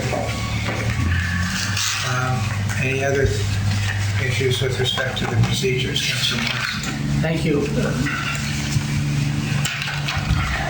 This has been an interesting exercise thus far, and I'm confident it will continue to be as interesting as we go through others. But I want to thank the CAO and staff for coming up with this draft. We've had a lot of comments, we've made some changes, we've made some suggestions, but by and large, the draft stands as it was put to us, and I'm very appreciative of the work that was put into this. Thank you. Thank you, and I'm sure everyone around the table seconds your comments, Councilor Morrison. So thank you to staff, whoever they were. Councilor Hudson? Yes, just one final thing. And it pertains to 3 different things. Under Economic Development Committee, What page you on? 19, and under Fire Services Committee, which is also under 19, and on page 20, under Forestry Advisory Committee, as referred. I guess I would make a recommendation or a motion to remove those words, because I don't really myself see that there should be a big problem if the Forestry Committee wishes to meet and have some discussions on a particular matter. What exactly is it you wish to remove? As are referred. Those committees shall consider items as are referred by council. What'd you clear? I think they should be free to meet. That it shouldn't be something that is necessarily something that is referred by council. Why are these underlined as I referred? Was it just Because it's new. Pardon me? It's new? Because we haven't laid it out before, but that's how these committees get the work that they're asked to do, is when something is referred to those committees by council, that's how the committees get work to do. Okay. Items that are referred to them by council. Councillor Hudson, your motion needs a verb, I think. Consider such matters. If we take out the words as are referred, what matter? How do you describe what matters for the vote? Well, I guess I would suggest my motion would be to remove that sentence. Shall consider such matters as are referred to by the committee by council. Okay. And just go, and then it would just be 1 and 2, right? Okay. I see where you're going. And the same with the fire services, and the same with the forest advisory. It states the composition of the committees, right? Is there a seconder to the motion? Deputy Warden. I'll just make the comment, we ran into this recently with the Fire Services. The Fire Services Association wanted to meet with the committee, and the committee felt that they couldn't meet because nothing had been referred to by council. So that's no doubt the genesis of the Councillor Hudson's suggestion. Discussion? Councillor LeBlanc?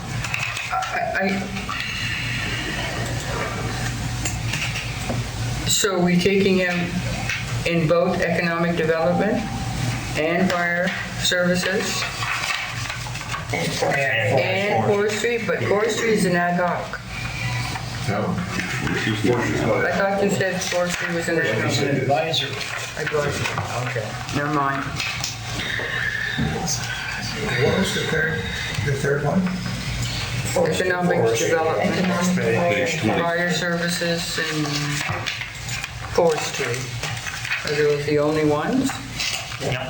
Oh, I see, at the end as referred to. Okay, discussion? Councilor Reddy? The way I had read this was that these committees are obligated to consider things referred to them by committee of the whole, but it did not necessarily preclude them from considering other things. It just says that they shall do what is referred to them, but it doesn't say they shall not do, something else. And I don't think it fixes the problem we ran into on fire services, which is that there's no way to convene the meeting if there's no chair elected yet.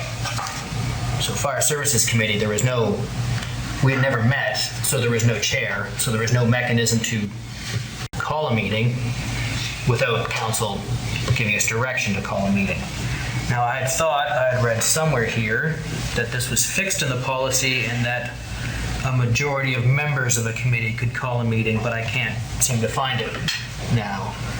So I think I'm somewhat ironically opposed to this, because it was, even though it was, I'm the other member of the Fire Services Committee, that the mechanism for what Councillor Hudson is attempting to fix is, I don't think this does it, is my thought. That's all. Other discussion on the motion? Is your hand up, Councilor Cottle? Yes. Well, the only thing I see is that it's got the mandate of the committees. And I would think that would be enough instead of just things that were referred to from committees by council. So you'd be in favor of the motion? Yes. Yeah. Other discussion? Other discussion? I'll be voting in favor of the motion. Councilor Bardo? On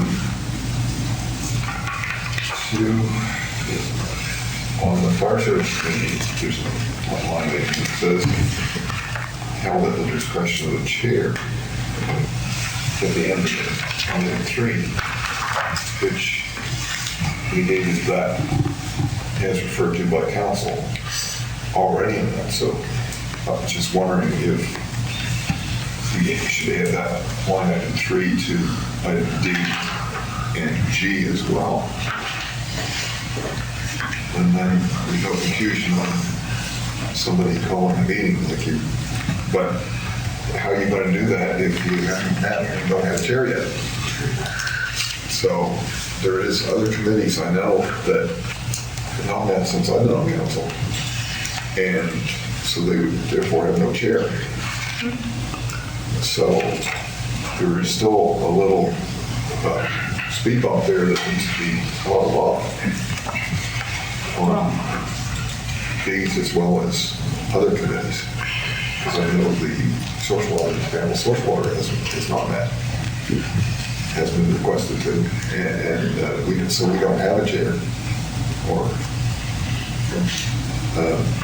So there's more gray area. Other than this apparent pieces, there's probably some additions that we have to embellish or flesh this out a little bit. This seems to be a little different than the motion on the floor. You're suggesting there's some other changes that need to be made? What tied it together for me was on item E, it says, we're talking about getting rid of shall consider such matters as referred to the committee by council. And then item 3 on it says meetings should be at the discretion of the chair. So I just thought that tied that item together, and then also it tailed into the other 2 as well, for the same purpose, the same reason. Anybody else? Anybody else? Not, motion on the floor is to remove the portions of D, E, and G that refer to consider such matters as are referred to the committee by council. So I'll call for the vote. All those in favor, so raise your hand and say aye. Aye. Opposed? One nay. Are we done the policies and procedures? I think we're going to have to address what both councillors have picked up on, that there should be a designated time that these committees meet so that they can choose a chair. It's like the nominating committee is decided then, and then this process of the nominating committee, you ask what the preferences are with the councillors, and then it's decided, and maybe there should be, I don't know if it comes out of nominating or if it comes from this point here, that within X amount of weeks the committees meet and then they go from there. I don't know. Maybe the clerk can help me out, or the CAO can help me out where we should come from. The committee would only, from the point of view that this is written, and that I understand it, is a committee only meets if it needs to. And when it needs to, under this section of the policy, at the first meeting of every committee, the clerk is there to oversee the election of chair. The committee isn't needed, then a chair isn't required. If there's nothing for the committee to consider, there's no need for the committee to meet. So a meeting would convene if council got a matter and referred it to a committee. So the clerk or Wanda or I would confer with the members of the committee to see what would be a good time to meet. Clerk would go, they would determine the chair. From that point forward, they'd be at the call of the chair. But if we've never, there are advisory committees that don't meet because committees are reactive, they're not proactive committees. So advisory committees are normally reactive to issues that are brought to them by the public. Bylaw amendments in area advisory committees, changes. Forestry was sent to by council to discuss that matter. If council hadn't sent that matter to the forestry advisory to discuss, they wouldn't have met yet. So I can't really answer that. So it's at the call of the chair once there's a chair, and there would be a chair once there was a reason for the committee to meet. And the reason for the committee to meet is usually determined by the work that council sends its way. But I guess if I could just add to that, or ask a question. So Councillor X is appointed to Committee Y. He wants to have a meeting of the committee. For what? For whatever he wants to. Okay, he's on the Fire Services Committee. I just picked one out, and I'm on the Fire Services Committee. I think we should have a meeting. There's something I want to talk about. What does he do? I would think he should be able to have and there's no chair because there hasn't been a meeting. So would he ring the clerk and say, we just set up a meeting? I'd like to have a meeting I'm on the Fire Services Committee and I'd like to have a meeting. Would you call a meeting, and would you or somebody something that's not Fire Services? Oh, sure. Economic Development Committee. Somebody on the committee says, I think we should meet. I want to talk about something. But it hasn't met yet, so there's no, what does he do? So maybe he puts it on committee of the whole for council to discuss and to see if council wants that to go forward and be discussed at the committee level. No, that's But it's not being referred to by council any longer. Yeah, I'm saying if he, can he, so that's interesting. You're saying that the committee cannot consider something that isn't referred to it by council? That's my understanding of how it works. Councilor Morrison? Well, the Economic Development Committee has a mandate. Council has given the Economic Development Committee a mandate. And what council wants it to do is to act on the mandate. Every committee has a rationale, I think. They are supposed to, yes. Which is the direction from council. So we ought not to have any committees that are hanging around in the corner waiting for council to go up and tap them on the shoulder and say, we want you to do this. Because every committee that's created has a purpose. Yeah. I saw another hand up over here. Was it you, Councilor Conlon? We're on page 16 under provisions. No, actually it's 17, but it's part of the provisions. Page 17D. Would that pertain to that?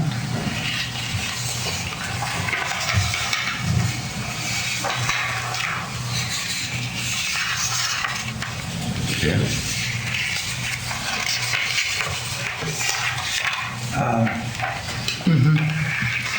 This is picking the chair, and I don't know if it addresses the question of how does somebody who's on the committee and wants to have a meeting of the committee, it says the committee shall elect a chair from one of its councilors. Perhaps it's implicit in that any member can call a meeting and say, I want to elect a chair. I mean, I'm all in favor of I'm agreeing with Councilor Morrison. I think you, Councilor Connell, that if there's a committee and they want to meet, let's let them meet. I don't know if we need, I guess I'm reading that we do need something to allow them to meet that doesn't appear to be here. I don't know if that really covers it. It talks about... I just... It's close. This helps. It helps.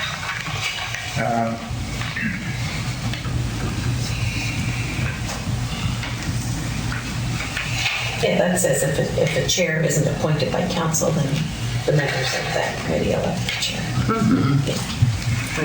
It's a step. So we'll elect the warden to chair of every committee. I think that's... He didn't hear me. I still don't see...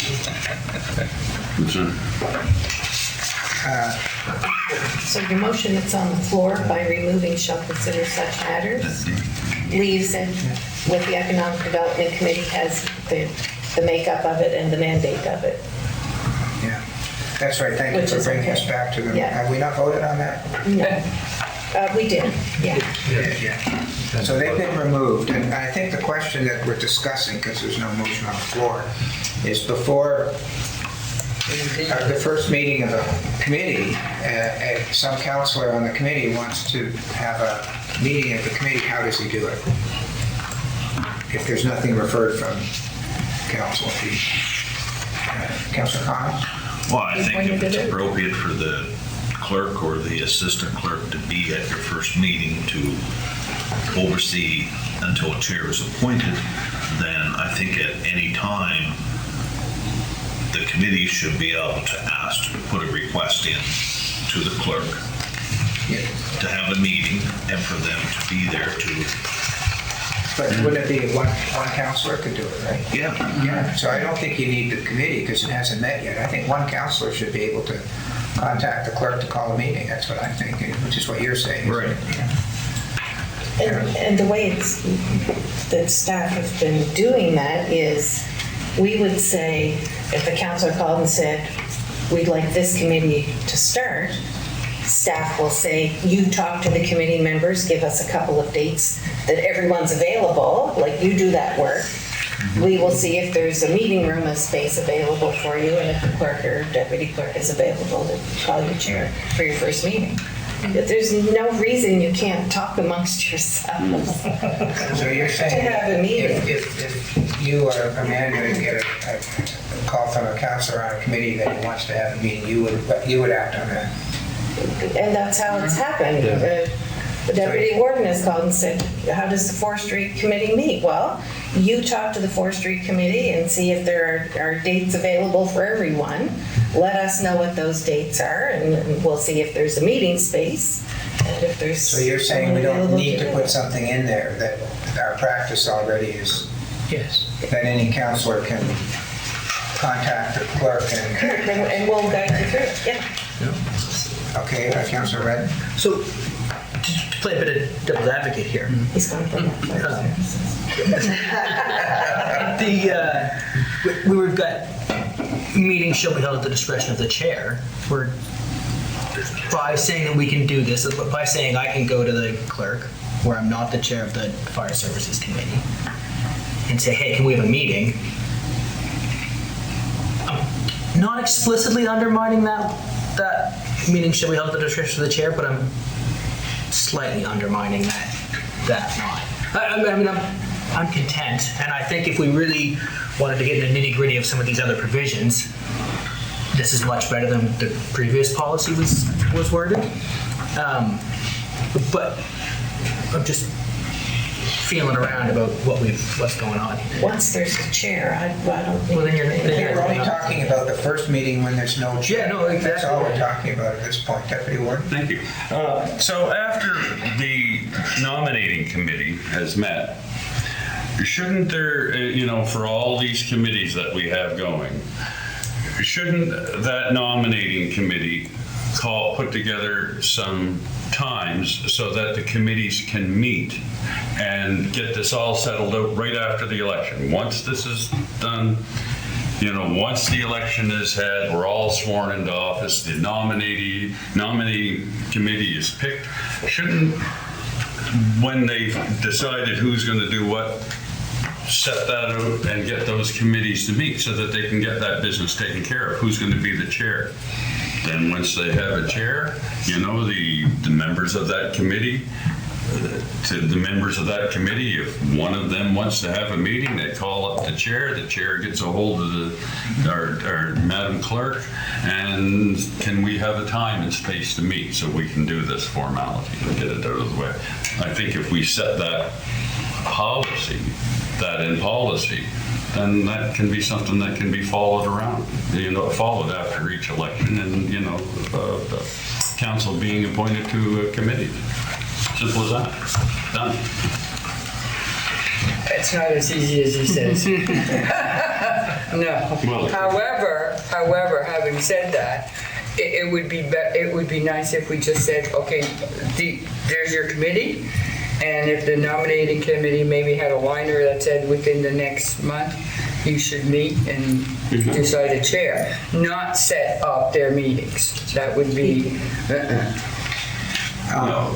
Yeah, that would, but I mentioned that before. That's something that we put a liner in. with And respect to the nominating committee. And do we have a nominating committee policy? yes, it's right there in front of you. No, but I mean a separate policy. So it's just this. Where are we talking about? We have a piece, but Page 18. it's just a piece. I'm sorry, I don't know. Where's the 18 nominating of committee? 83. 18 and 30. Of 83. Yeah, but this just says, Yeah, I think the nominating committee's role is just to populate the Right. committees, not to. Exactly. Not to tell them when they do. not to tell I'm them. not suggesting, it's telling. It could be a part of the nominating report when they report on who their committee members are, to suggest. A suggestion Yeah. from. Yeah. Suggest that get your meetings in order so that you can get a chair. Not true.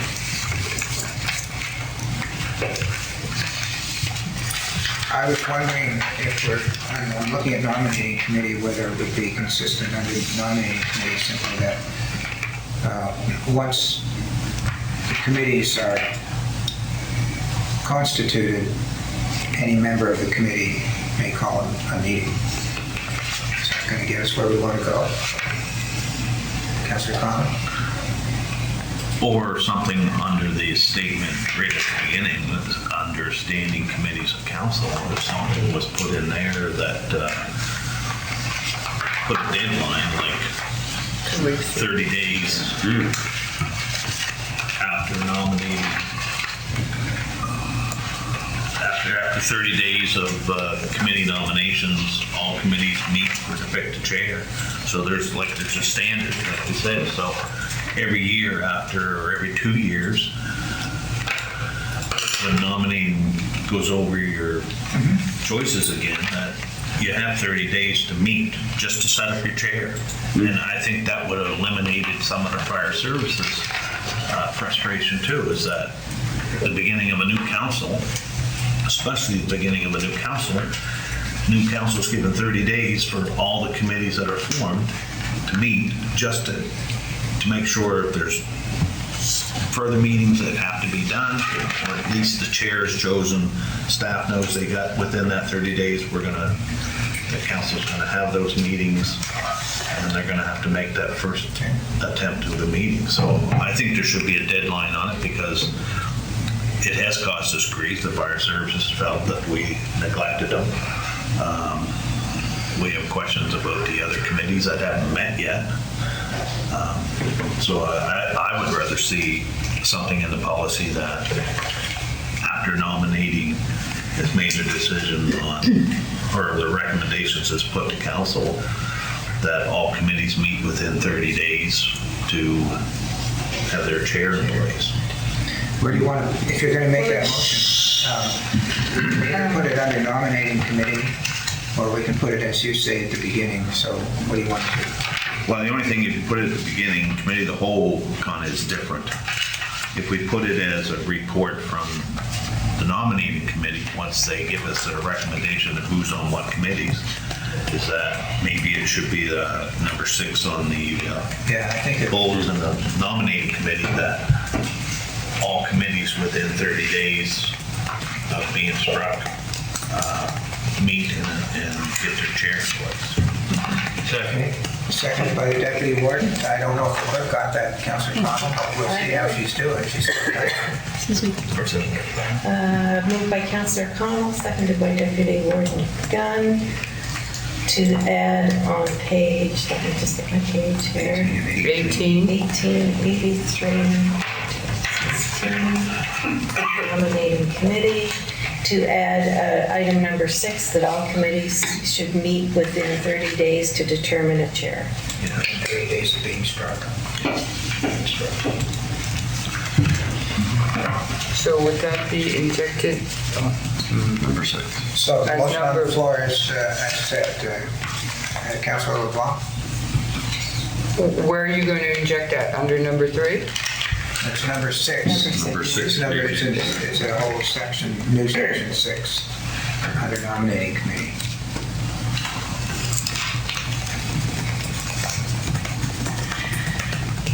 Councilor Sheridan. I'm not sure if this pertains to the motion, but it's in regard to how many years they serve on committees, because some committees haven't even met yet, and we're almost into the 2-year mark. So do we go ahead and remove their names and add 2 more, years to another selection of committees? Like this I always had that question in the back of my mind. Why change the members over 2 years as opposed to keeping them in for the full 4-year term? And again, I'm not sure if it pertains to the motion that's on the floor, but it is regarding the nominating committee, so I'm just throwing that out there.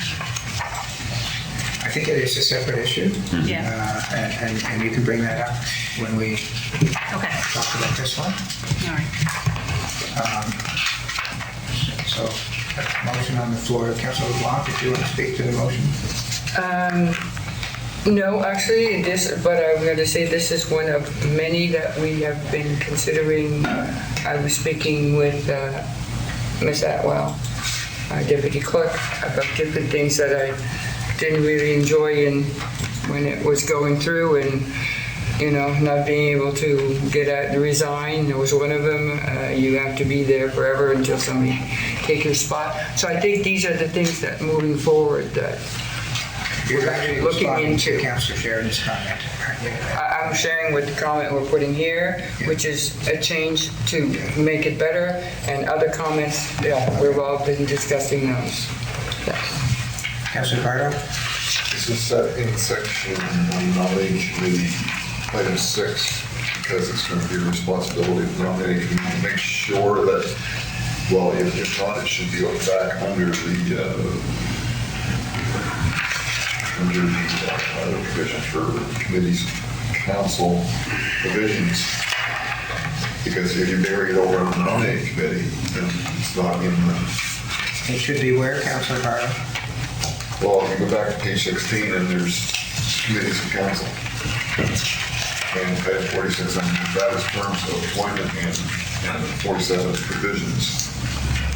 I would think it would be more appropriate to put that there, unless you're asking the nominating committee to make sure that all those committees that they formed meet within 30 days or whatever that is.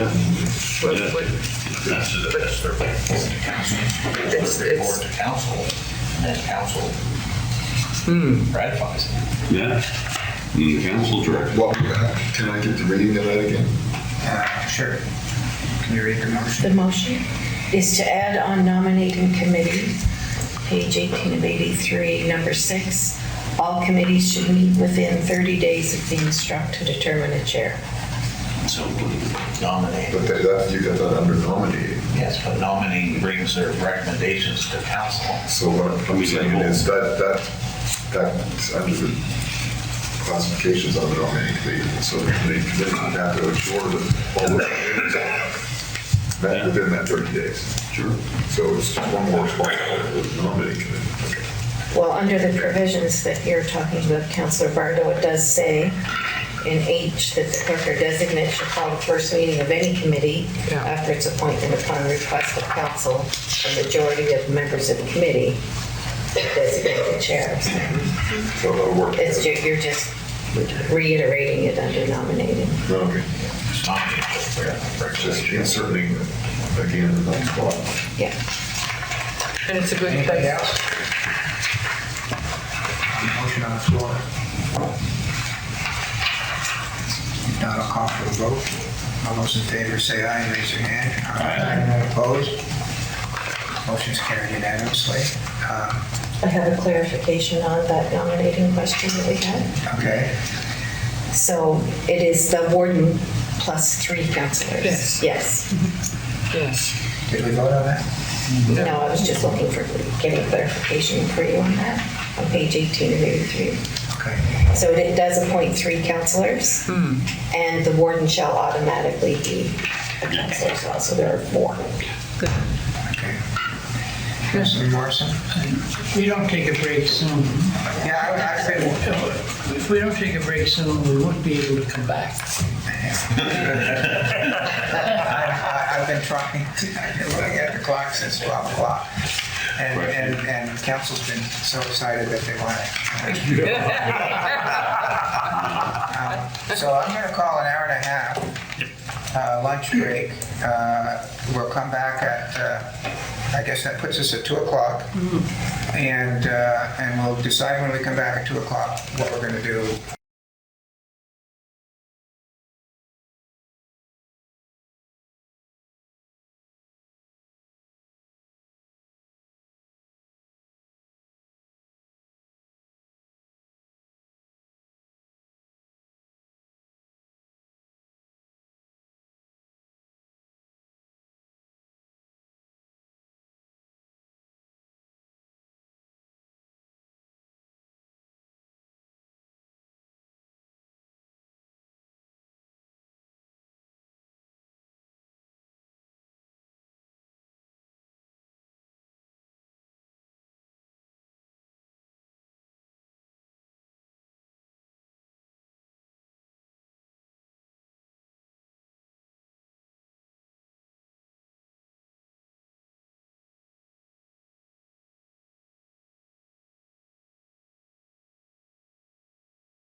Everybody, we're returning from the in-camera portion of the Committee of the Whole meeting today.